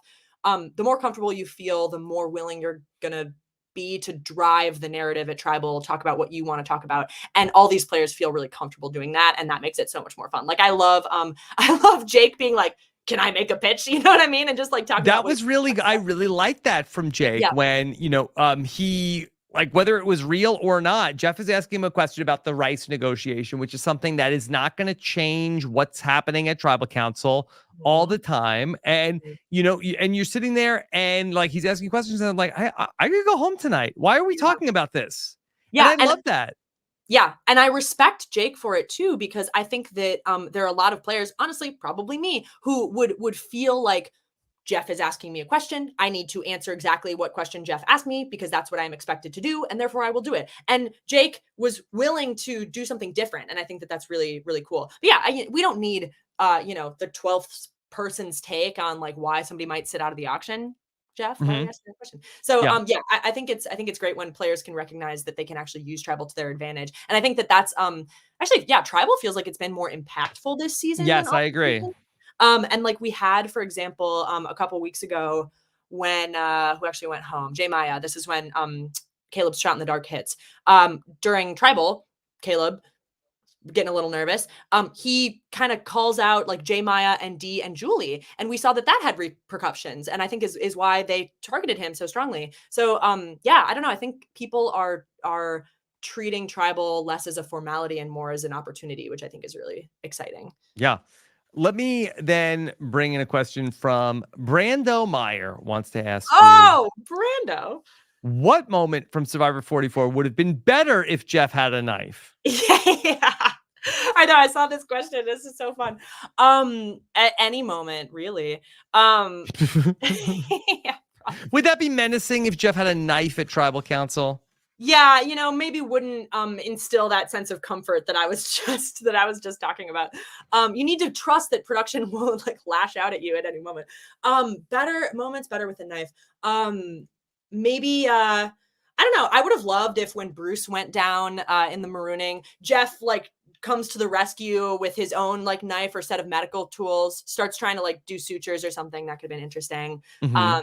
Yeah, Sure. I mean, Jeff wielded the sword a couple of Yeah. times. Yeah. Yeah.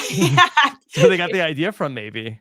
Yeah, exactly. Jeff was like, art department. I liked holding that sword. Where can we go with this? Yeah, any moment. That's a funny question. Yeah. Can you Was the think of a sword moment? real? Was the sword real?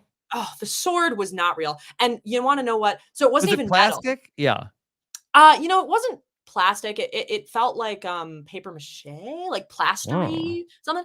But I'll tell you, we tried to it also wasn't sharp, incredibly dull. But when we got the sword, I think Heidi or somebody, maybe it was Matt, was like trying to cut something with the sword, and they didn't like that. Didn't work. We were Yeah. told, do not cut it. They said the sword is for decoration only, not for functional use. Yeah, the sword was bad. Not Mhm. but Jeff's Okay. knife was sharp, looked like. Yeah. Okay. All right. So then let me bring in another question for you. Matt Blankenship wants to know, are you and Matt still dating? I don't know. It's rocky. It's Yeah. touchy. Do you think that is he asking some like very like pointed questions? Like, does he trying to get like DTR? Oh, well, I think I did TR when I moved in with him. So I think he's pretty clear on what's happening. Okay. Yes, Matt Blankenship. I am still dating Matt. Thank you. Okay. All right. So let me ask you from I have a question about Emily for you. Yeah. This is from Jessica. It's a voicemail. Okay. Let me try that a second time from Jessica. Hey guys, this is Jessica from Washington State. I wanted to get your opinion on something. So, with Emily, it's been really fun to see her transform into this great survivor player. In the beginning, it didn't look like she had good strategy. She was going to be the first boot. But because of Hannah's quit, she's gotten like the second chance and she's really run with it. And she's really shown herself to be adaptable. She's making good decisions. And so it's been really fun to watch. Do you think that this transformation by Emily might inspire a future returnee season that could feature a few players that were first boots from past seasons? Maybe they just need a second chance to show that they also are strategic and transform. Maybe they just had a rough start. So what do you think? Yeah. All right. What do you think? Yeah. So, well, and this is kind of what I was talking about earlier with the Edge of Extinction. I love that we got to see more of Reem, and Reem would Mhm. have just been gone. Maddie Pamela would have loved to see more of her, and then poof, she's just gone. I think that an entire first boot season is a little tough marketing wise, just because I think that some first boots very memorable, have stayed on our radar. Others have fallen off a little bit. And so I think that, if Survivor's like, okay, it's time. We're doing a returning player season. I think you got to be a little like careful with the marketing if it's first boots. Like you really got to Okay. realize who they are. And You know? Franny, that would have been my exact answer for probably the first 13 years of this podcast. Okay. But But you've learned. here we are in the new era. Mhm. And if anything, what was the twist for Survivor 45?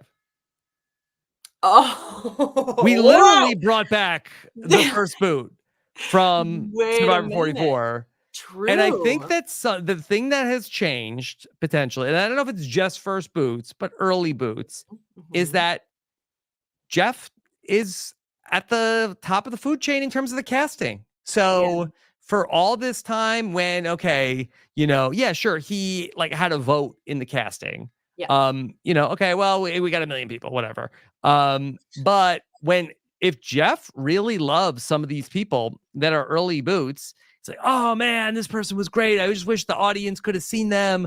Like, if they would have Oh just no. seen what I saw in these people, I do think it's possible, if not a whole season, maybe there's a tribe of people Mhm. who like were gone too soon, Yeah. just like Bruce, who Jeff loved and was like, oh man, like that's such a shame that what happened to him. We got to get him right back out here. Yeah. Yeah. Well, and I think Bruce, it was so special in this regard in that, he was gone so soon and we also didn't get to see any of his personality. And just like you Mhm. said, Jeff is so involved in casting. Bruce as well was in the cycle for a while. I think Bruce was in the cycle for 42, 41, 42. Yeah, I think Um, he was in the original Zach Wurtenberger Dawn of the New Era video. Yes, yes. Oh, I watched that too. Yeah, I watched the whole Mhm. thing. So I think, yeah, Jeff knows, wait a minute, there was a lot more to this guy than we saw. Like people we'd like to see his game play out. So I think, yeah, if you're a first boot, and if you didn't really get to show your full personality, then yeah, I don't know. I think Yep. Jeff will put his foot down for you. I could Okay. see a tribe of it. I could see like first boots versus like, Zero vote finalists. yeah, versus like, rubbed, blindsided, G. something like that. Otis. Yeah. Yeah. Yeah. What? Okay. So you would be what? Rob G. Otis tribe? Oh, I can't say that I would be there, but if you Yeah. think so, then maybe. Okay. All right. Well, you're not a first boot, Yeah. and you're not a zero vote finalist, so So you got to there's be that. there. I gotta, Yeah. yeah. Brando is in the chat. Said, "I would love an early boot season. Totally not biased. Uh-huh. Uh-huh. Well, Brando, you can't promote a first boot season because then It's got to be early boot. your odds go down. It's gotta Yeah. be early. It's gotta Okay. be like very like solid and reliable and puzzle savvy early boots. That's your like, returning shot. Okay, That has to Franny, be the I want to ask you a little bit about the quitting in this season and Oh your yeah. take on this. Yeah. So I don't have as inflammatory of things to say about this as some other people. I think that ultimately the flaw is in casting and especially like psych testing there. I think that um everybody who applies to Survivor goes in with a different amount of experience with the show, different levels of understanding of how intense it's going to be, different personal experience in terms of like, have you gone backpacking for a week? Then maybe you're more prepared for this than if you haven't. Everyone comes in with different experience levels and interest levels, and it is the job of the casting team and then also like the psych eval, folks to determine if somebody is actually willing to do this and is actually going to you know, at least persevere in this environment. They might not thrive, but at least persevere. And I think that Hannah, I think, said in her exit press that she was new to the show. She, you know, kind of did it on a whim.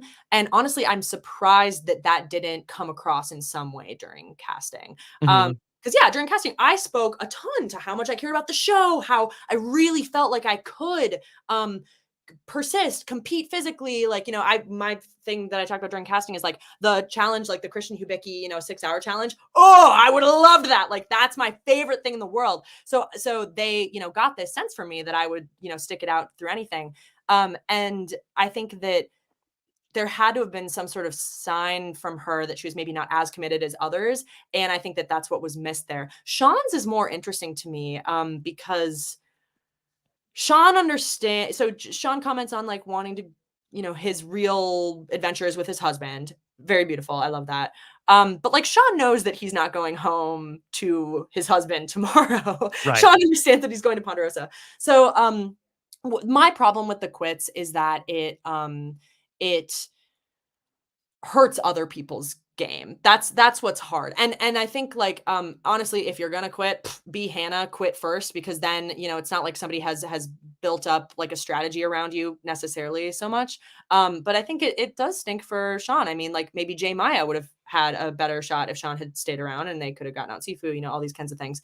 But I'm not ever going to demonize somebody for, you know, that's just not my personality. Mhm.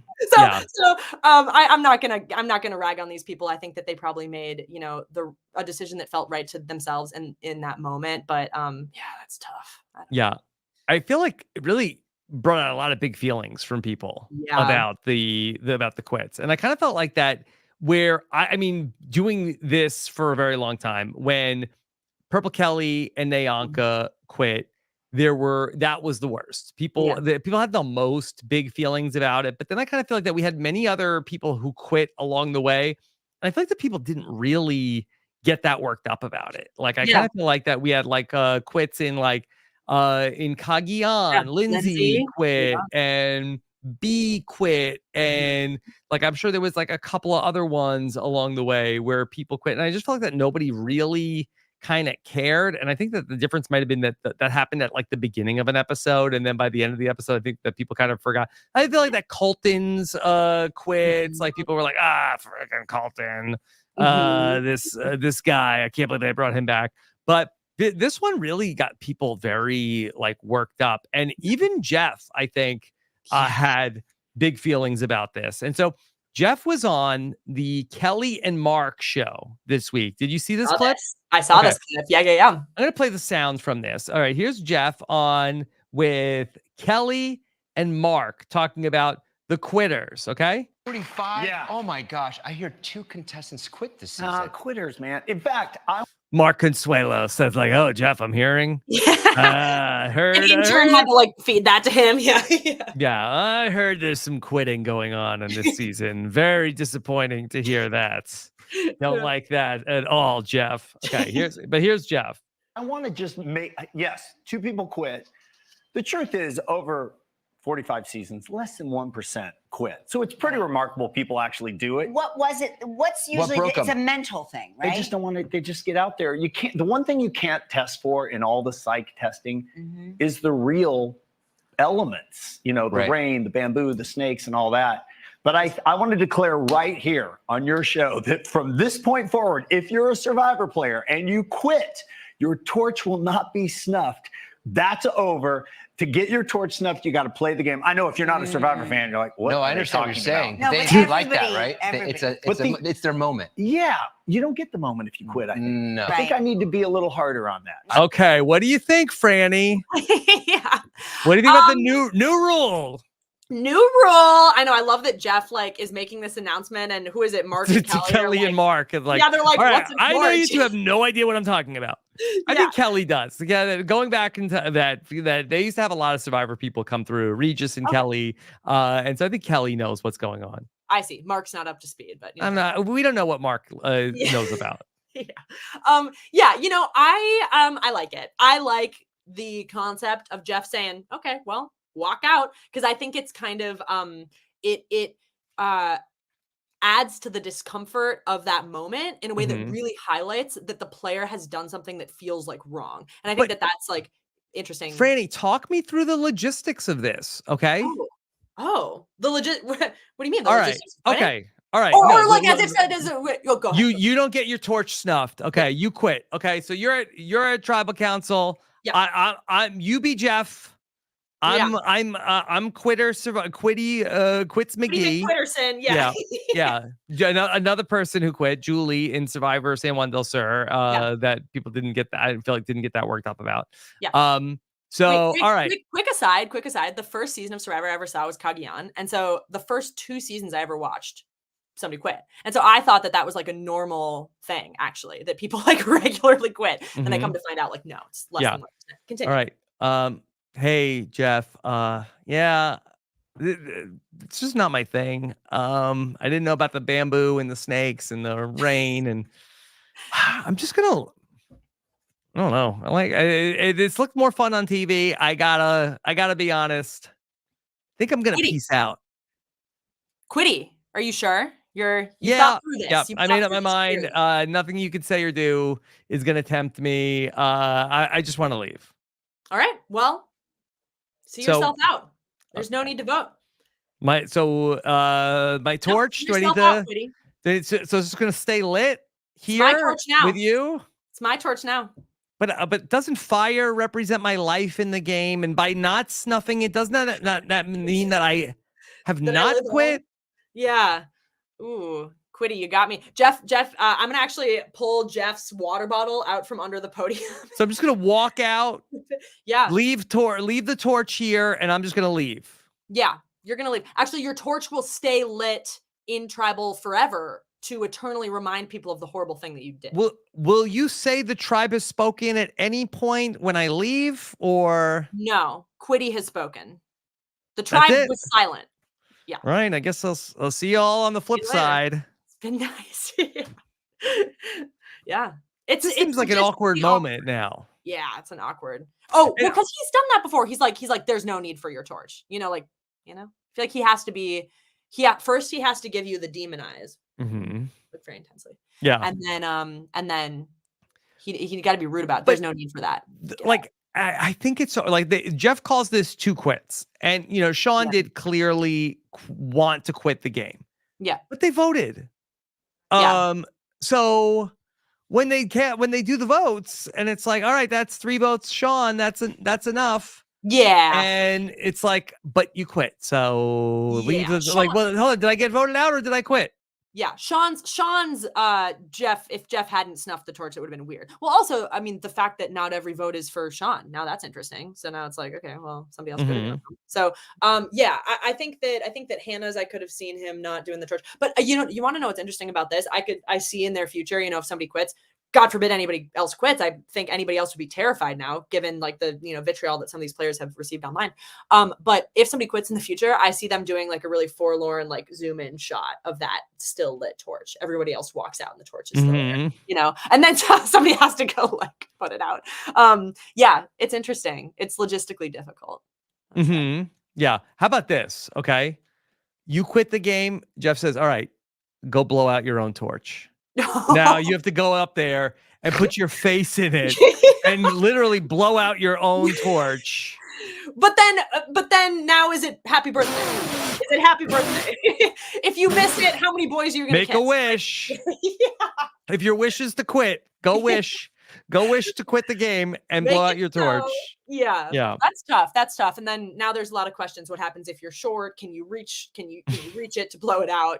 Could there be like a bucket of water for the quit? And then the quitter has to take their torch and douse it in the water. Oh, yeah, I could see that. There has to be an element of, I think Jeff wants there to be an element of humiliation to it. So Okay, they how about cannot this? go through the same process that everybody else. You want to quit? Go stand right there and then pull on the string, and then there's like a bucket of water that wets you and your torch, putting out your torch. Yeah. Or Leave no, the torch and the water on the ground, and then you leave. Yeah, you come up, you put your torch in. Jeff's like goes to snuff it and then goes psych, puts a dunce cap on you, and then pushes you out of tribal. Yeah, I like this. You can. I think this is good. We're workshopping. I think we're really workshopping this, and we're really sort of like, okay, we're solving the notes. Your torch doesn't get snuffed, and then also like adding like a layer of like humiliation to the quitters. Yeah, maybe actually, there should be a hidden bucket above every player at Tribal at any time, so that as soon as Sean says, "I don't want to be here," you're done. You know what I Yeah. mean? Or Jeff can be armed with water balloons. There's a lot of options, I think. Yeah, because also what I like about this also, Franny, is that I think that Jeff doesn't want to like be the heavy too much. Like I don't think he wants to like just destroy the person on television. I think he wants to be a little bit in the new era, like okay, a little bit more of like okay, I'm here for the players. So the water is doing a lot of the work. Yeah. Oh, so it's not on him, you're saying? Oh, yeah. I like that. Yeah. It's sort of like a you did this to yourself situation as opposed to I'm Jeff and I'm dumping water on you. But I think that, and I mean, I think the reason he feels the need to make this statement is because he went too far in the wrong direction. He's too, he was too nice. Yeah. And I have actually noticed like in some of the, I don't know if he's done this recently, but in some of the like group immunity challenges this season, he was making like meaner comments to the players, kind of like how he was like, you know, Sean, you know, face plants in the water, like, you know, that kind of thing. So maybe that was the water. It was like a, you know, it was prescient. He was ragging on Sean. I don't know.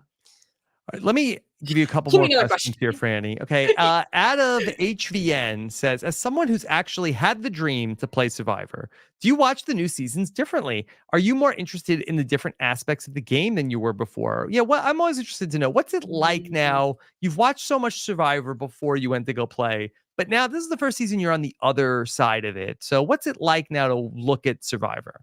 Yeah. Honestly, I feel like for me, it is not that different. I was actually surprised with how quickly I kind of switched back into the fan mindset. But I will say, I approach everything with many more grains of salt. I feel like for example, this episode, we see that really awkward conversation between Jake and Kelly and Emily, where Kelly and Emily are kind of trying to get Jake to say a name. Yeah. And he's like, seems like you have a name. Like, why aren't you saying the name that you have? You know, all this kind of stuff. And they're like, well, you know, don't play. I'm not going to fall for that. I'm not going to fall for that.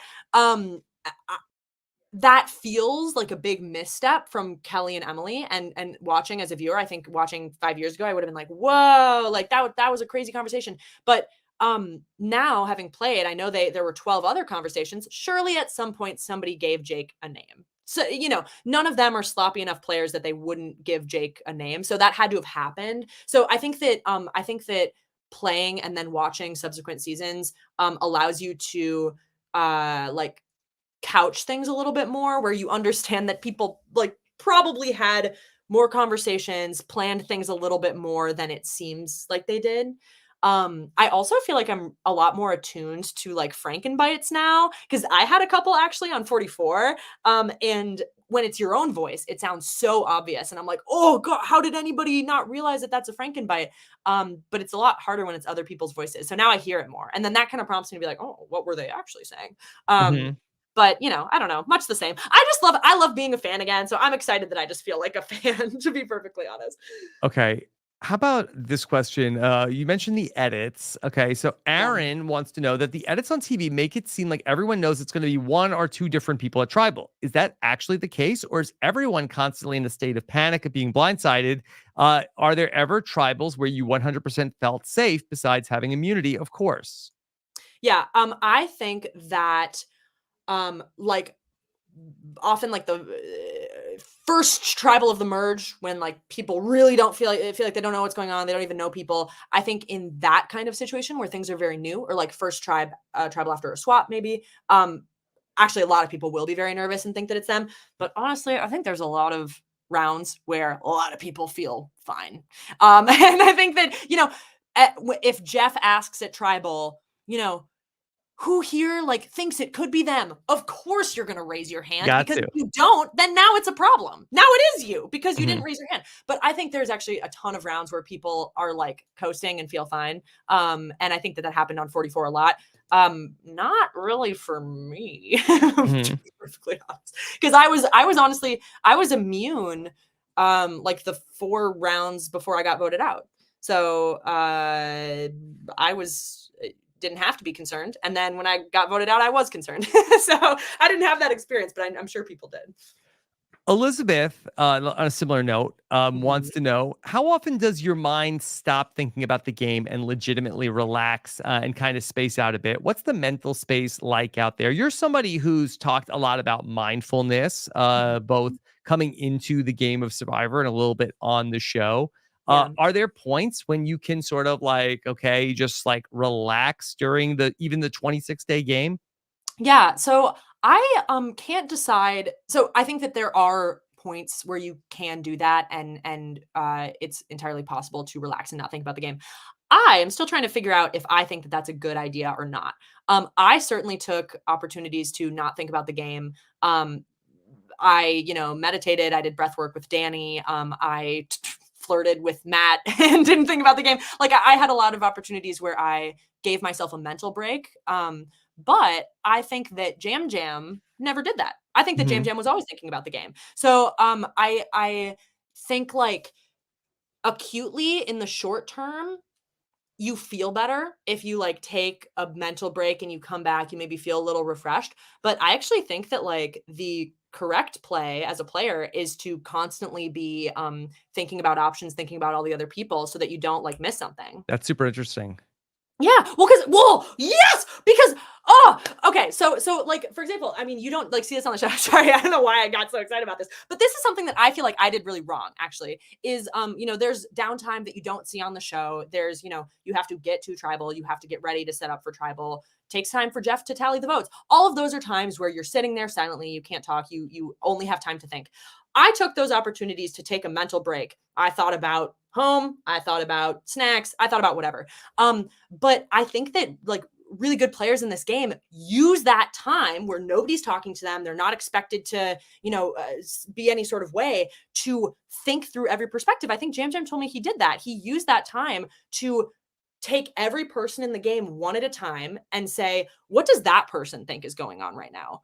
Who do they see as being at the top of the pecking order? Who do they think is going home? And I think that like meta processing allowed him to have kind of a broader view of what was going on and make some interesting moves. Whereas I didn't utilize that time properly, and I think if I had, I might have been able to see things a little more clearly. So I think you should. I think it makes you a little crazy, but I think you should use that time to think about the Mhm.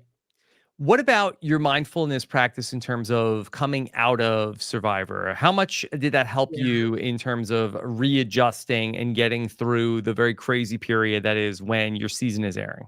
Yeah, hugely. I think I so Because from an outsider, you seem very well adjusted from this whole experience, and you yeah. seem like that you really enjoyed your time, Yeah. and you seem like that you like had a great experience out of. Of course, you found the love of your life as I well. did. Yeah. And maybe that helps to Yeah, have maybe. like like somebody who is like a partner to go through this with. But True.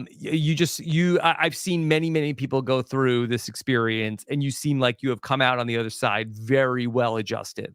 Yeah. Well, thank you. I think so too. Yeah. So, well, and what I'll say to the like finding the love of my life thing is like, that was a whole other point of upheaval that most people don't have to deal with. Now I've got a long distance boyfriend and I have to figure out how to navigate that. Like that's another way that my life changed majorly over the past year.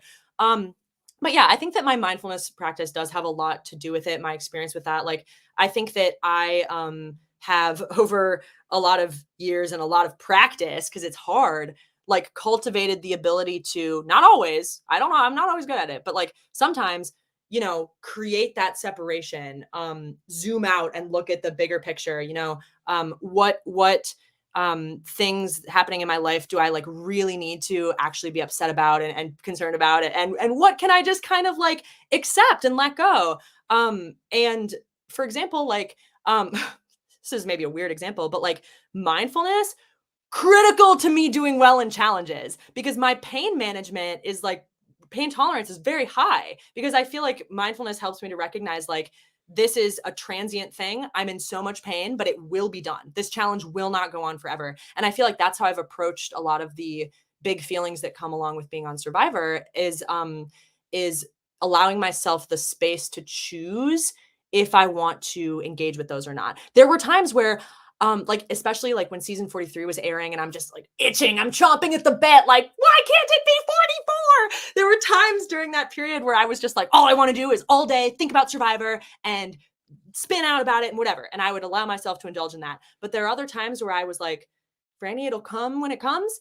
And you'll get to be excited about it when it happens. And I can go about my day. And I created that separation and I went about my day. So yeah, I don't know. A lot of it is mindfulness, but I do feel like I've adjusted really well. I don't know. Yeah.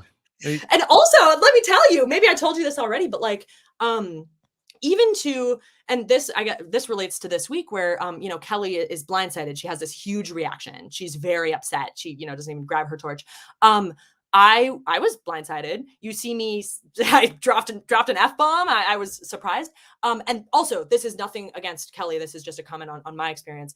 I think that Kelly's shock was very valid. I think her reaction is valid. But like, I was shocked. I snuffed my torch. I walked out. And then, I was just like, happy. I was jubilant. The producer said, we've never seen somebody so happy after being voted out, because I was just like, I just had such a wonderful experience. I'm very proud of myself. Yeah.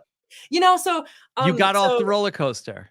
I got off the roller coaster and I'm so glad I rode it. You know what I mean? Yeah. Yeah. Yeah. So I don't know. I think that is a mindfulness thing. And also just like, I don't know, you gotta zoom out sometimes. I think that's really hard to do. Easier said than done. But. Yeah. And I know it sucks, but only one person can win, and only so many people get to go on the roller coaster. Exactly. And you got to ride it, and you went on a crazy ride. I went on a crazy ride. Exactly. Like literally, what more could I ask for?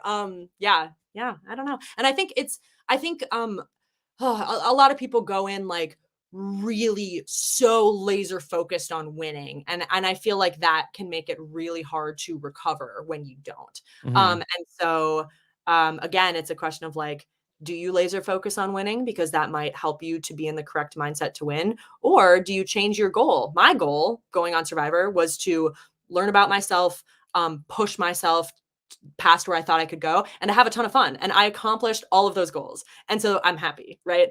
So yeah. I don't know. Yeah.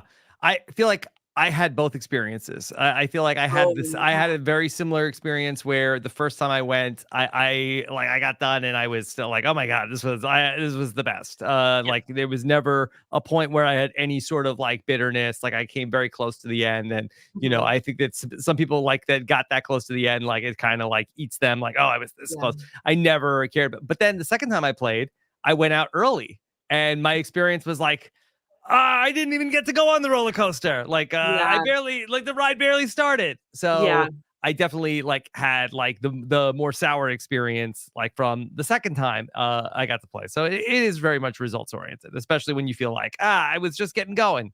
Yeah. Well, and I mean, and you know, it's all of this is actually rich coming from me because I, you know, made it pretty far, had a very good experience, won challenges, got a boyfriend. So of course I'm well adjusted, you know, I got great reception online. So that was fun. And yeah, I don't know. Catch me next time. I'll get voted out first. And then I'll be like, Survivor sucks. I hate this. It's horrible. It's very fickle. It's very fickle. I have a question for you from Owen Knight. How excited are you for New Orleans? Oh my God. Thank you, Owen. My host for New Orleans. Yeah, I'm ridiculously excited. This is actually like what's the background? How do you and Owen know each other? Yeah, wonderful question. So Owen, when he got back from season 43, after the season 44 cast was leaked, he reached out to everyone on 44 that he could access on Instagram with the same message, just saying like, congrats on 44 or something like that. Or like, hi, like good luck or whatever. Which I think he was not supposed to do. So maybe let's not. Oh, definitely not. Yeah. Yes. Distinctly not allowed. And I think that a lot of people responded and were like, oh, thanks, you too. I responded and I said like in all caps, oh my God, Owen, like, I'm so excited to talk to you. I want to meet you so bad, blah, blah, blah. I had this huge reaction. And so Owen was like, oh, okay, you want to, like, should we talk? And literally, you know, within hours, we got on a phone call with each other, hit it off immediately, talked for like hours. And then we just formed this like really wonderful bond and friendship. Yeah. And I think it's also so valuable when you're going through this like completely unknown experience, to have like a buddy in like a sister season where Yeah. he's not from 44. We don't have that baggage, but he's also going through this experience. This is a really good point, and I know that that Jeff has and the production team has worked very hard to try to like do as much as they can for the survivors. But I almost feel like that in sort of like almost like in a fraternity, you have like a big brother and a big sister. Like I think that like that is like a very helpful thing when you go through, and I feel like that they don't like match you up with like, oh, here's an alumni that will help you usher you through this experience. But it's something that came up like, and I've talked about this with Gabby from the podcast she did with Kellen on the Road to Reality, and then she had reached out. Gabby had been in touch with Kellen, who had played in the season before she did, and she was a sounding board for her throughout this experience. And then obviously, you had people that you were able to have as a sounding board while you were going through the experience as well. And I do think it helps. When I know when I went through it, like I had the people in my cast, but it wasn't anybody that was from a previous season that was like, talking to us while it was going on. Yeah, no, it makes a difference. And honestly, And Gabby, I think it's harder now, even though like that people like there was a bigger audience for the not to brag, but there was a bigger audience at that point in time. Whoa. Okay, toot your horn. Go ahead. But it was also sort of like that you could engage with it or you could not engage with it. And like, sure, there might be like more people in real life, but there weren't like people like you didn't like go on your phone. It was a flip phone. And it didn't show you, here's what all the people are saying about you. Like you could engage with it and then you could not be engaging with it. And now you can't. It's sort of like all encompassing. The phone will tell you what the people are saying. Yes. Yeah. And it's dangerous. And I've seen people fall such prey to that. And it's so easy to. Other thing I'll say is like, Gabby paid it forward to me. She was like a big sister to me. I reached out to her, right away when I got back.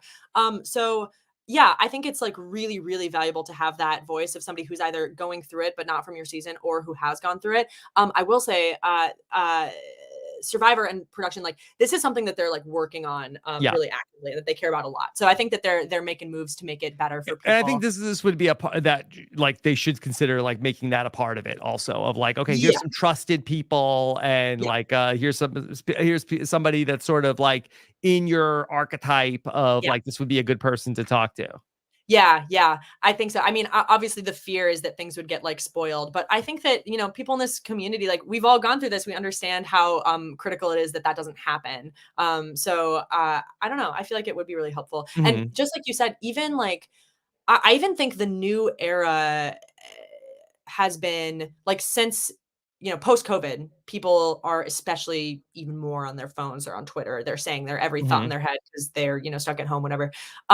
Feel like this has been a new era of the airing of the show. Like it feels different. There's so much more, that people say online, and their opinions matter so much more. And there was no roadmap for how to handle that. And I was so lucky that I got really positive feedback.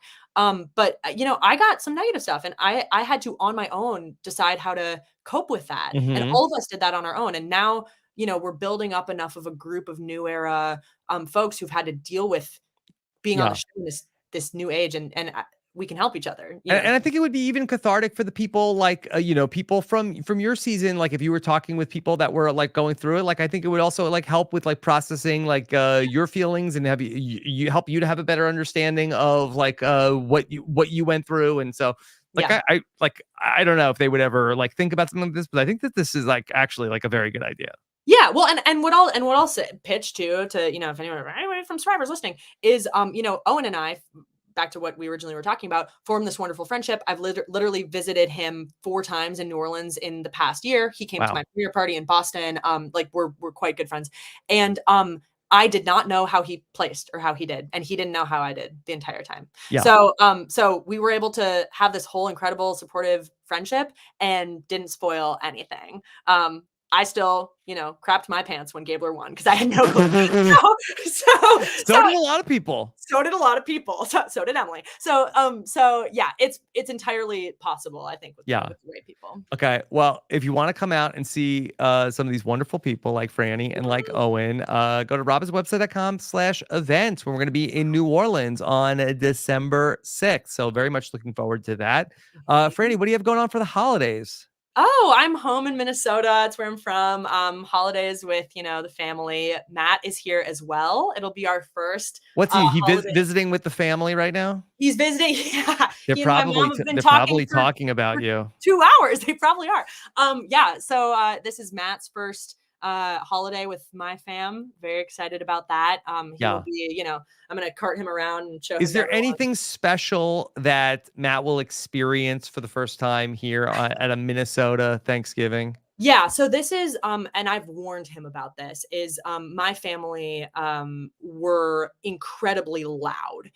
It is a loud Not you. Rob. What? You don't think? There's not a joke. That's a joke. Yeah, I'm loud.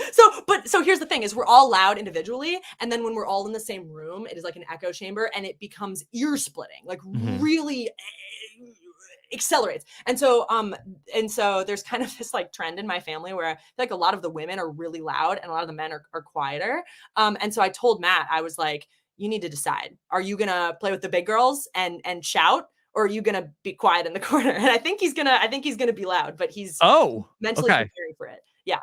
Matt likes to be out there. He likes to, be the center of attention and as well. So we'll see. We'll see how he fares in the Marin family Thanksgiving. Yeah. All right. Well, good luck to Matt on Thursday and over the rest of this trip. Frannie, this was so much fun. This time has flown by. It has. Thank you. I'm so excited. I'm so excited for New Orleans and get to hang out. And yeah, everyone should come through. It's going to be so much fun. And thank you for having me, Rob. I appreciate it. I feel spoiled because I'm going to all the live shows and I get to talk with you here, but I love it. Well, I love your insight and it's so wonderful to hear from you. And, I try to tell you this as much as possible, but your enthusiasm for Survivor is infectious. So it makes it such a pleasure and a delight to get to talk with you.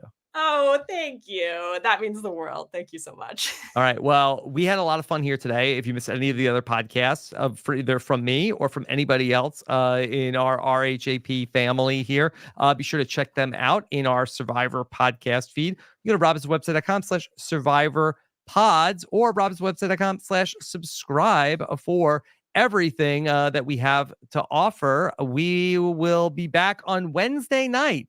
Stephen Fishback and I will have a live know-it-alls for you after the episode. So Stephen and I will get back together for our holiday Wednesday night, 9:45. Stephen Fishback and I will break down the episode of Survivor. And then I will have a feedback show 1 week from tonight with Christian Hubicki. So we'll be having it'll be a lot of meat left on the bone for Christian to talk about on the feedback show coming up on Monday night. So be sure to check that out. Thank you so much for joining us. Take care, everybody. Have a good one. Bye.